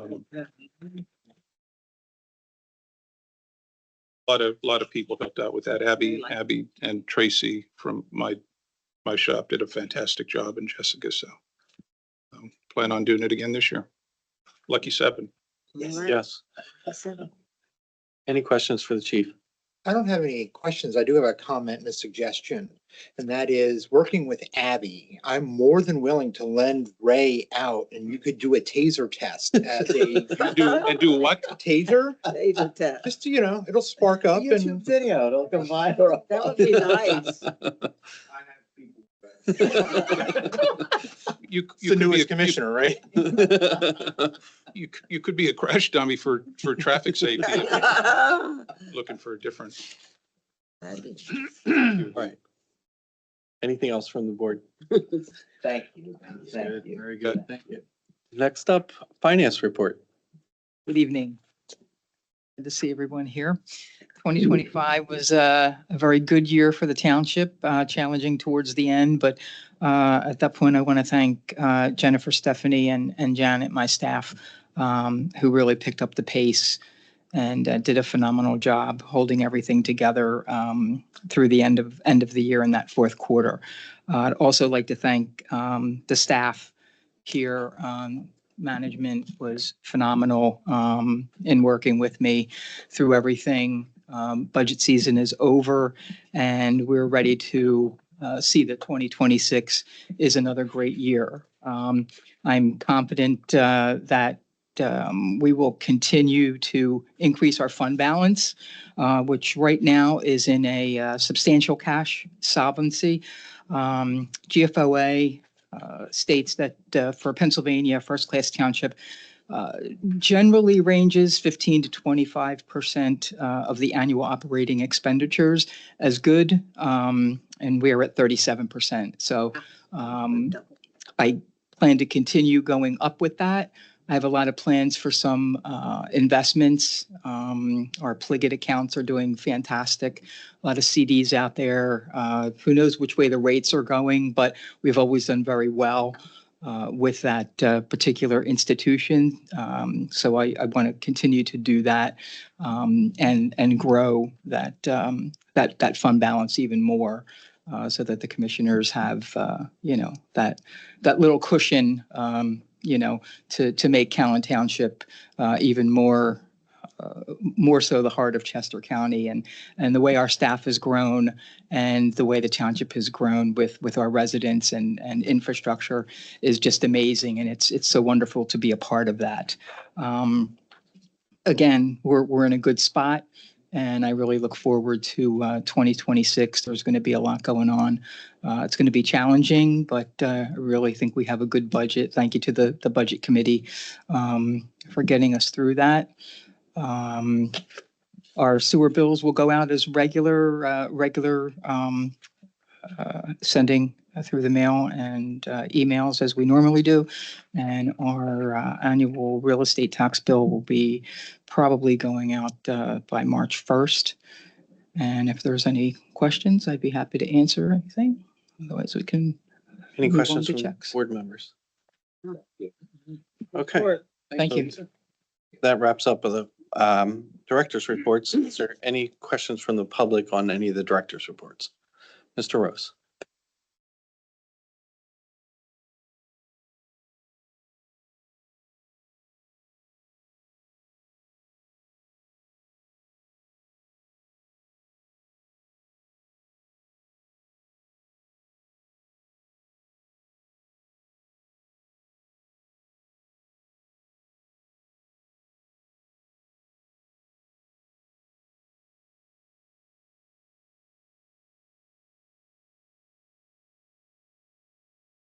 appreciate that. Two questions on the golf course. Revenue almost $1 million. How much of it is left on the bond? 2032 is when the bond expires. It's, I don't know what it is monthly, but it's around 130,000 yearly, Yeah, 140, 140, something like that. 142,526. I would have to defer to staff on that. No, is the answer. What number do we need to hit? First dollar. Two is $1.3 million in revenue. You know,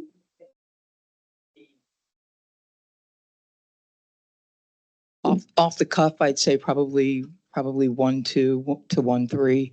1.5 would be great. However, with what we do with the infrastructure and we're still recovering from, our machinery and everything, there's a lot of work to be done. So I don't anticipate that expense column is going to go down anytime soon. I think we're probably looking at maybe, I don't know, 4 to 6 years before we get to that point.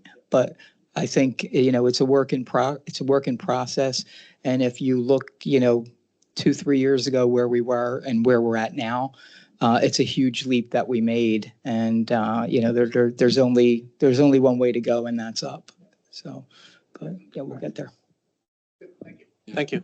Yeah, Vince, we've done a lot of investment as far as the equipment. I mean, when Nicole took over, she had a handful of equipment that was stuck together by chewing gum. So she's done an outstanding job. We've gotten her a lot of good lawnmowers and whatnot. So a lot of investment.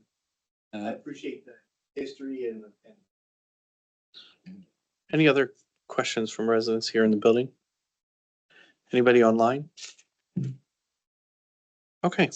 Well, next we'll move on to the checklist. I will entertain a motion to approve checks 55,227 to 55,347 with a manual check of 323. So move. Is there a second? Moved by Commissioner Mullen, second by Commissioner Thomas. Any questions from the board? Any questions from residents here in the building? Anybody online? All right. So we'll move on to a vote. All those in favor say aye. Aye. Opposed? Motion carries 5-0. Next up, Township Manager, ratification of snow emergency.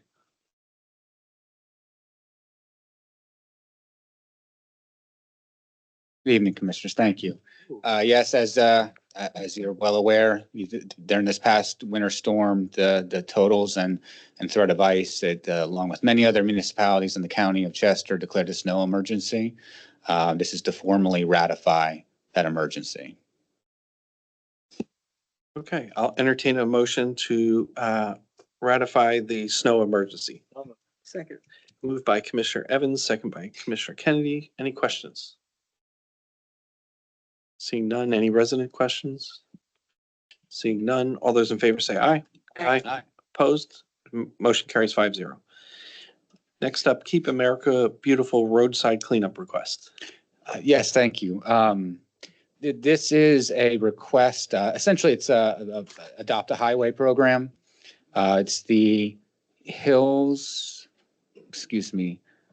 at Hillview Community Association is looking to adopt Black Horse Hill Road and provide cleanup periodically throughout the year. This is really a discussion. It's also a reminder that cleanup days are coming very quickly.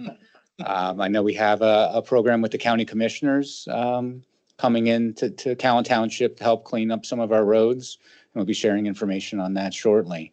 But this is really for discussion purposes and providing the opportunity for any group to help adopt, especially state roads, for cleanup efforts. Any questions from the board? I think it's great. I do have concerns about cover your ears, the speed that many drivers go on roads like Black Horse Hill, that there's not a lot of room to get out of the way there. We would be providing support in Mhm. terms of flaggers and things of that sort Excellent. Signage. and signage. Ray gonna be out there with? Right next to the chief. No, that's great. Yeah, I think it's wonderful. And is this only a certain section of Black Horse Hill? Because of course, Yeah. that is a very long road. Yeah. It would be a Hills. particular section of the roadway. Usually it's I believe a mile or thereabouts, This one's maybe not quarter last quarter mile. Yeah, so it'd be a section near the homeowner, the community. Okay, They'd be responsible for cleanup. beautiful idea. Get it? Beautiful. Yeah. Keep it beautiful.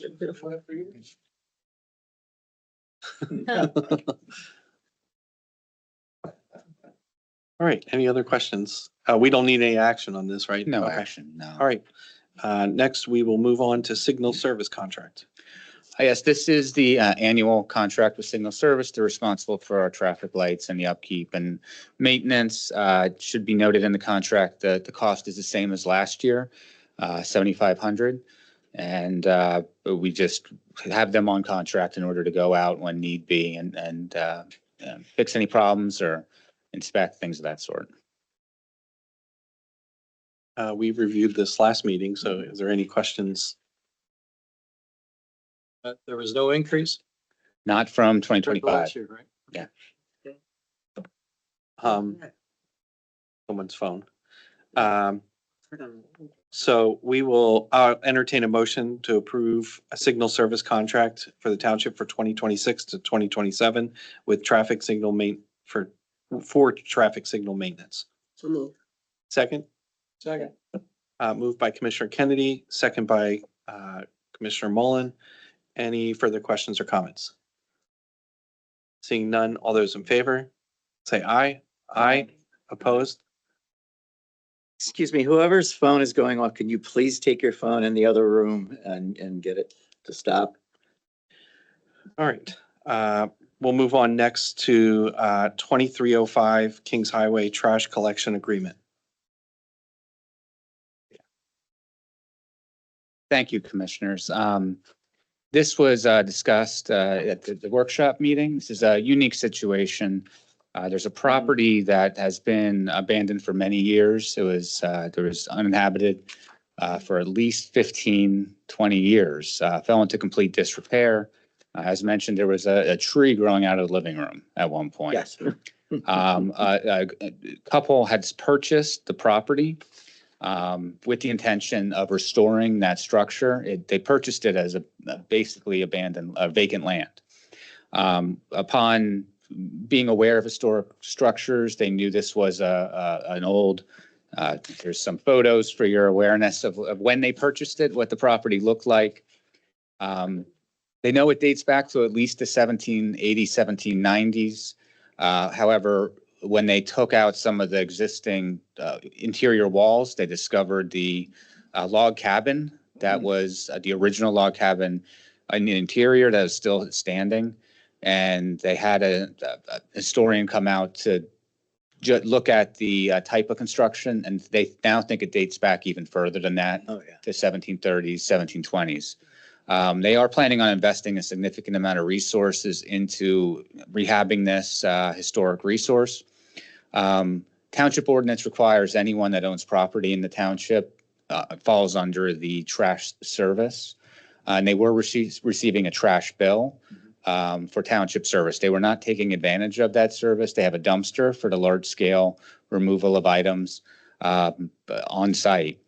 They approached the township because of the significant investment they're making in the community with consideration to suspend trash service at the time while they're doing the renovations for at least 2 years or until or 2 years or when they receive a UNO. Is that a beehive oven in there? It is. Wow. Oh my God, this Irwin Moore's house. That's what this is. In addition, that the request was the amount of funds that they paid, because they've been paying their bills on time in 2025. They were requesting those payments be credited toward a future bill for when they come online under the township ordinance and start receiving trash service.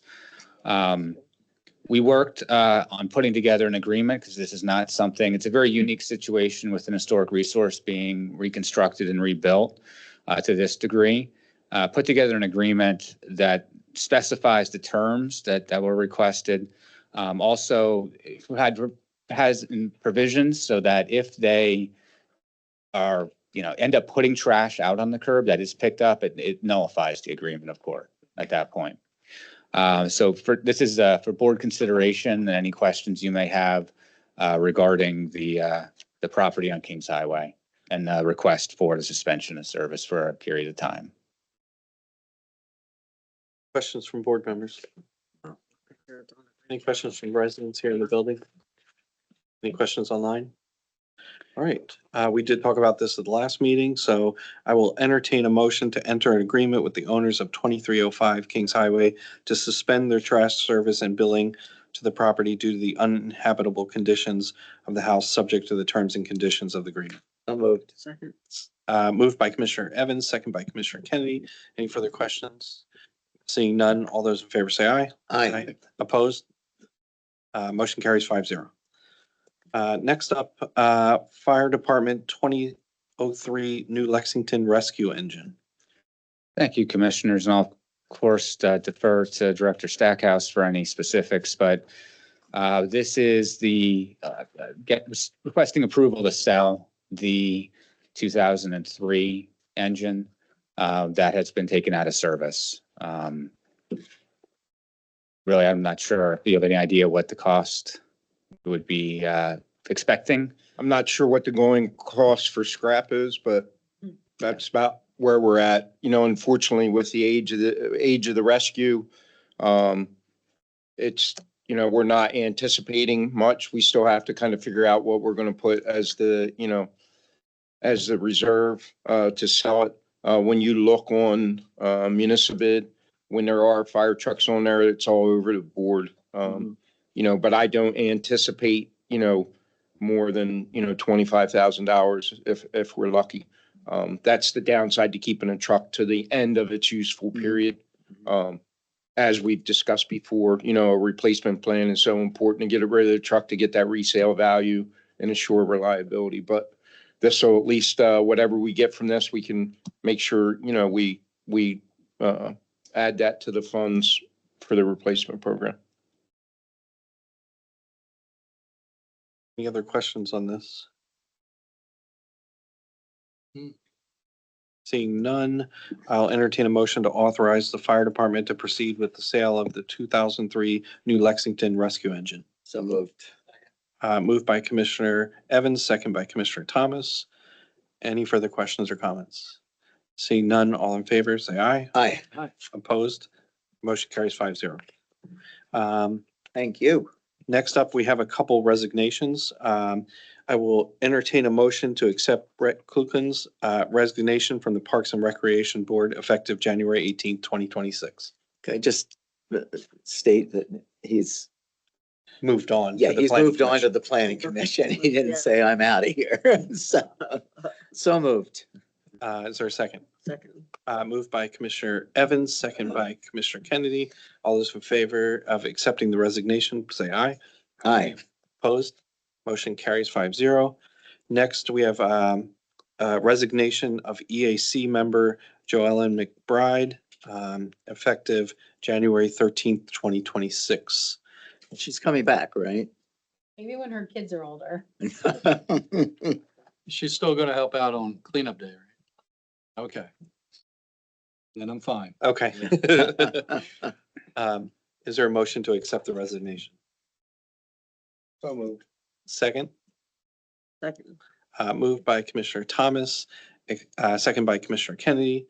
All those in favor, say aye. Aye. Opposed? Motion carries 5-0. Let the record show I did not accept her resignation. Oh, you voted no? No. And last resignation, Planning Commission member Adam Thomas, effective January 20th, 2026. So moved. Second. We have a motion from Commissioner Thomas, second by Commissioner Evans. All those in favor of accepting the resignation? Aye. Aye. Opposed? Motion carries 5-0. If you could, can we send letter to Joellen expressing our gratitude for her service. Of course. Great idea. And wishing her well. Next up, resolutions. Resolution 2026-06, remote work policy. Don? Thank you, Commissioners. Yes, this is a policy that we discussed during the work session. It establishes the parameters and policies associated with what are the requirements for eligible township employees to work remotely. This could come based on individual circumstances, or, for example, during the past storm, when the office township building was closed, having individuals be able to take their computers home and then provide communication and connection with the community could occur under this policy. It helps identify what requirements are in place from a safety standpoint, having a safe workplace. I know at the work session, Mr. Rose had brought up about cybersecurity, and I did include language in the most recent draft in your packet that addresses that. The policy is, I think it would be helpful. We occasionally do receive requests. Obviously, a lot of the work the township does cannot be done remotely. Cannot plow streets, which, as we saw, takes a lot of work and a lot of time, but you cannot do that remotely. But there are certain positions that if the township building's closed or based on individual circumstances, individuals could perform the same job remotely as they would in the office, and this just protects the township if that does occur. Happy to answer any questions. Now we covered all this. Very thorough. Yeah. I think you covered all the bases. Any questions from residents here in the building? Mr. Rose? Getting your exercise tonight. Don,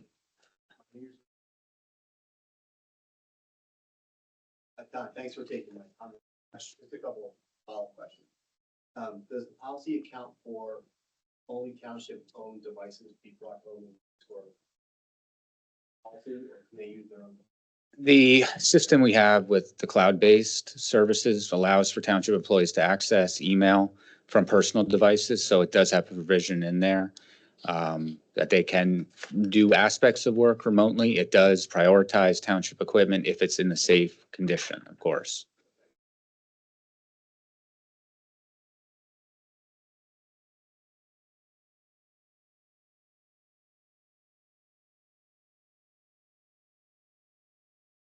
Et cetera. Penetrate township information. The language incorporated in the new policy, it essentially ties it to the same systems that the township has. So they'd be eligible for remote work if their security is at the same level or better than the townships.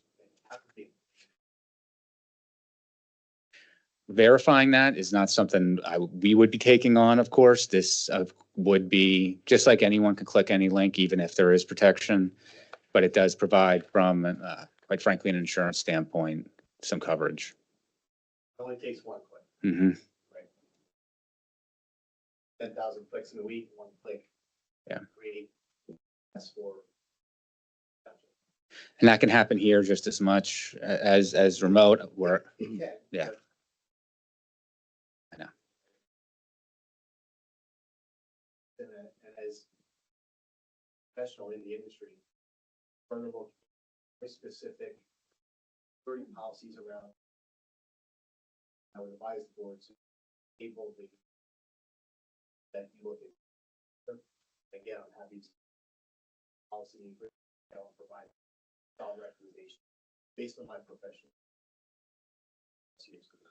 So I think we can approve the policy, which is a broad stroke, and come up with a procedure on how that is implemented. So I think the policy states that the workplace must be, or the homes must be equal or greater. We can come up with procedures on how that is verified that's not in the policy. Where the policy states the broad brush, we can then come up with a procedure on how that's done. And I would appreciate your help with that from, yeah.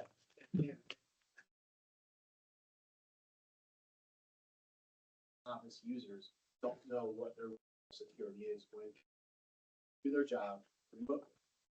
My profession has people like me and other experts. Again, if we pass the policy tonight, tomorrow somebody could go home and take a play. Well, So No. let me, the policy, there has to be approval. So we would have to grant approval for an individual to work remotely. So under no circumstances, there could be circumstances tomorrow, yes, if there was an extreme. But the very fact that we're still working on those updates, that would be needed an approval from myself.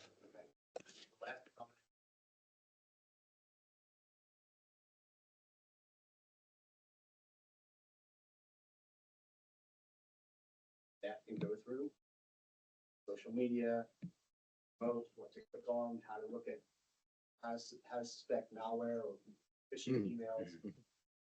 There's a ton of training out there.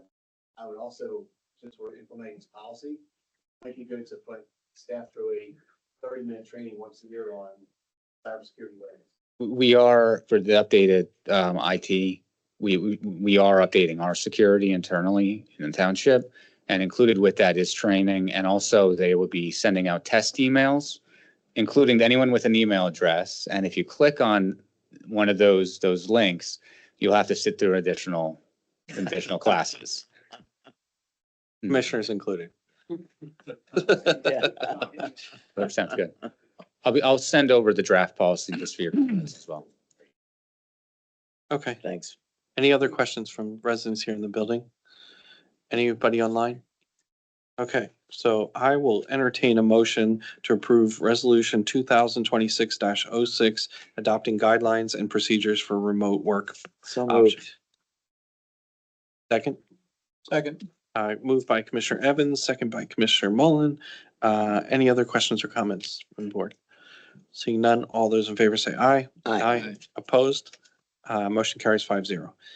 Next up is 2026-07 bank signatory change. This resolution would update who can sign checks. It would include myself, Commissioner Evans, Commissioner Kennedy, Commissioner Mullen, and Commissioner Thomas. Don, did you have anything else? No, that's just, I know we always have, for checks, the board has to sign off on those, and this would allow all 5 members to sign any checks going out. Okay. Any questions from board members? Any questions from residents?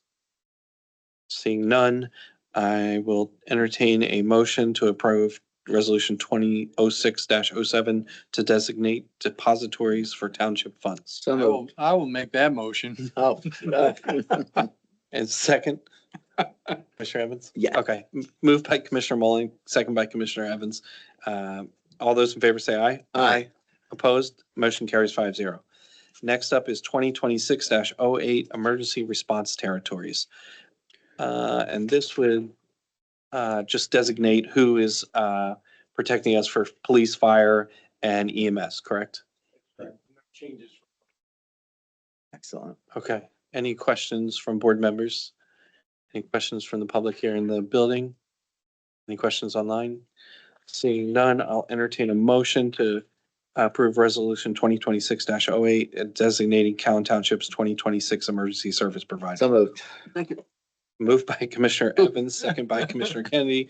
Any further questions? Seeing none, all those in favor say aye. Aye. Opposed? Motion carries 5-0.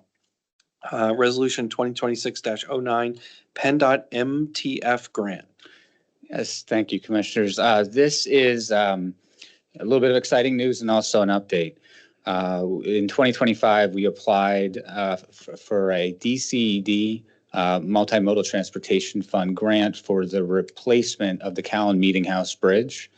Total cost of that project was almost $1.9 million. We submitted the full amount into DCED, received word a couple of days ago that we were awarded $1.3 million from DCED for. Get it done. Now, there's a difference between 1.9 and 1.3. Yeah. And there's an opportunity currently to go after a very similar type of fund. We received funding through DCED. This would be a PennDOT program that's almost identical, Multimodal Transportation Fund. And there's a very brief window that closes on February 13th. And working with our engineer, getting the updated cost of what was included in the scope of the DCD app. This resolution is requesting permission for the township to submit a PennDOT multimodal application for the difference between 1.9 and the 1.3 that was awarded. Also, we would like to include in that request some stormwater improvements along Cowan Meeting House. Had a lot of activity up there with the new sewer line extension plus the bridge repair that when it was down earlier this year. And during that process, we had our engineer explore the creek that runs under the road. And they feel that we would benefit from some additional stormwater. So this other application would include these other improvements as well. Okay, any questions from board members? Any questions from the public? Anybody online? Nope. All right. I don't have a Go, question. yeah, go ahead. Excuse me, but on our resolution, it's showing in resolution 2016 for the multimodal transportation fund. It has 26 -10. -10 and it should be 9. What's changed? I don't have. Since the board packets went out on Friday, we Yeah. had to Okay, cool. update that. We had to move around some of the resolutions. Okay, Thank perfect. you. Good catch, Jane. Yeah. Any other questions? Seeing none, I will entertain a motion to approve resolution 2026-09, authorizing the township manager to submit application for the 2026 multimodal transportation fund. So moved. Third. Moved by Commissioner Evans, second by Commissioner Thomas. Any further questions or comments? Seeing none, all those in favor say aye. Aye. Opposed? Motion carries 5-0. Next up, 2026-10, Chester County voting delegates. Yes, thank you, commissioners. This resolution updates the tax collection committee as far as voting delegates. That committee is represented by the president of the board, also the finance director, Lisa Swan, and then the senior finance manager, Jennifer. So this resolution would update that to accommodate the change. Excellent.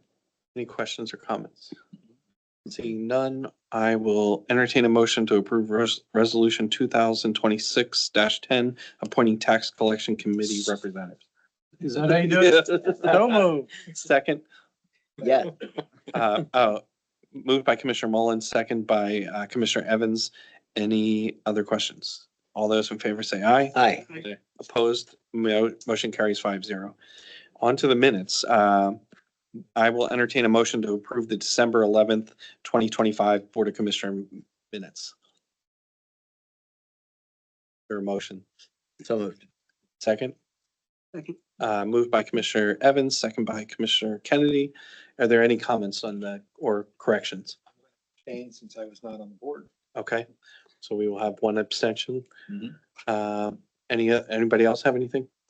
All right, all those in favor say aye. Aye. Opposed?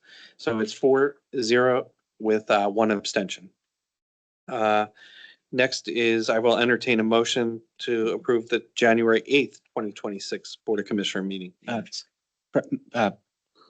believe there are some changes that need to be made to the January 8th minutes. So I would Okay. request if your consideration for tabling until the next meeting. Okay. So So we have a motion to table. Is there a second?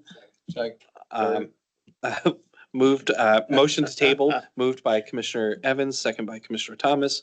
Any questions or comments? Seeing none, all those in favor say aye. Aye. Opposed, motion tabled, 5-0. We are acknowledging the receipt of Planning Commission meeting minutes. So I will entertain a motion to acknowledge the receipt of the November 18th, 2025 Planning Commission. So moved. Second, Second. moved by Commissioner Evans, second by Commissioner Kennedy. All those in favor say aye. Aye. Opposed? Additional business. Anything done?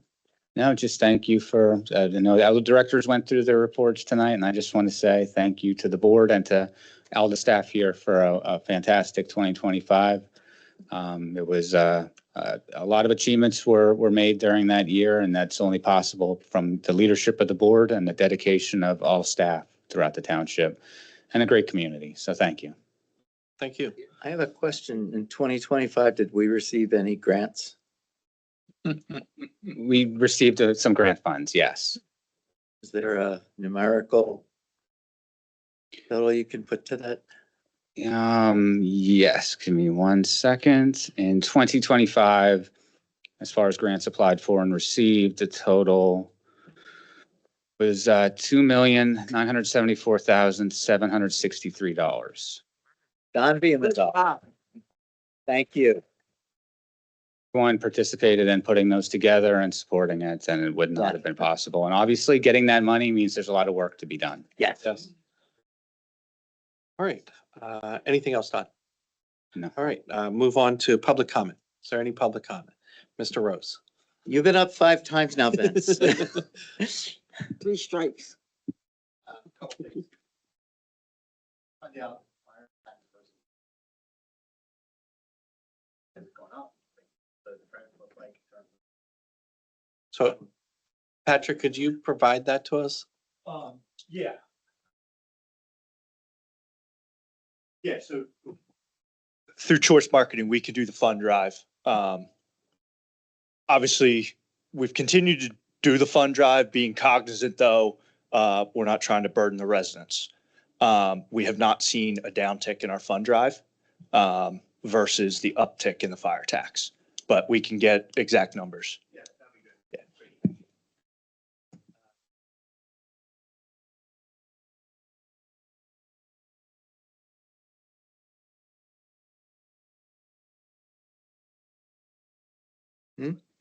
Correct.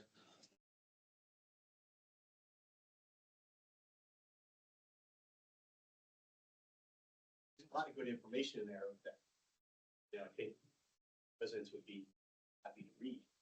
No, we do try to make everything available online always. That transparency is important. So it's a very large packet, but I don't think that would be a problem. We can look into that. Yeah. Oh, yeah. A lot of good stuff.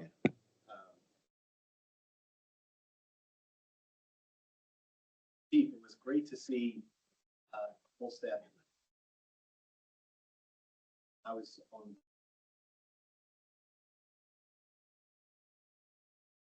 standing in the back. Walking down the middle aisle. Very, intimidating. But they show very well in public. They're almost like an Army Corps, like a unit. And, maybe we can look for opportunities, to put them on display. They just show, they do amazing work, and just the ceremonial aspect of them being together, pretty impressive. I appreciate this. Very impressive. We're say it all the time, we're very selective. Yeah. In hiring. So, It shows. super impressive. And then lastly, again, we're doing a lot of great things. We've got good fund balance. We've got $1 million in grant money this year, last year. I would respectfully ask the board to more frequently recognize the residents funding all of this amazing work. When the board raises taxes, there's no one here, right? So you guys, and I've been in your seat as well when we, spend money and raise taxes and do great things. We don't have a lot of opposition. But I would like to see the board recognize the citizens, the residents of the township, for funding a lot of the great things. So let's share in the success as a resident, as board, and as staff. So I would ask that the board look to do that, in future meetings. With that point, I just wanted, with Representative Williams' office here, a lot of the grant funds received were from their support. So I wanted to, in the spirit of wanted to recognize our state reps who have supported the township greatly over 2025. Thank you. Any other public comment? Anybody online, Abby? All right, I will take a motion to adjourn. Don't move. Second, all those in favor say aye. Aye. Opposed? We're done.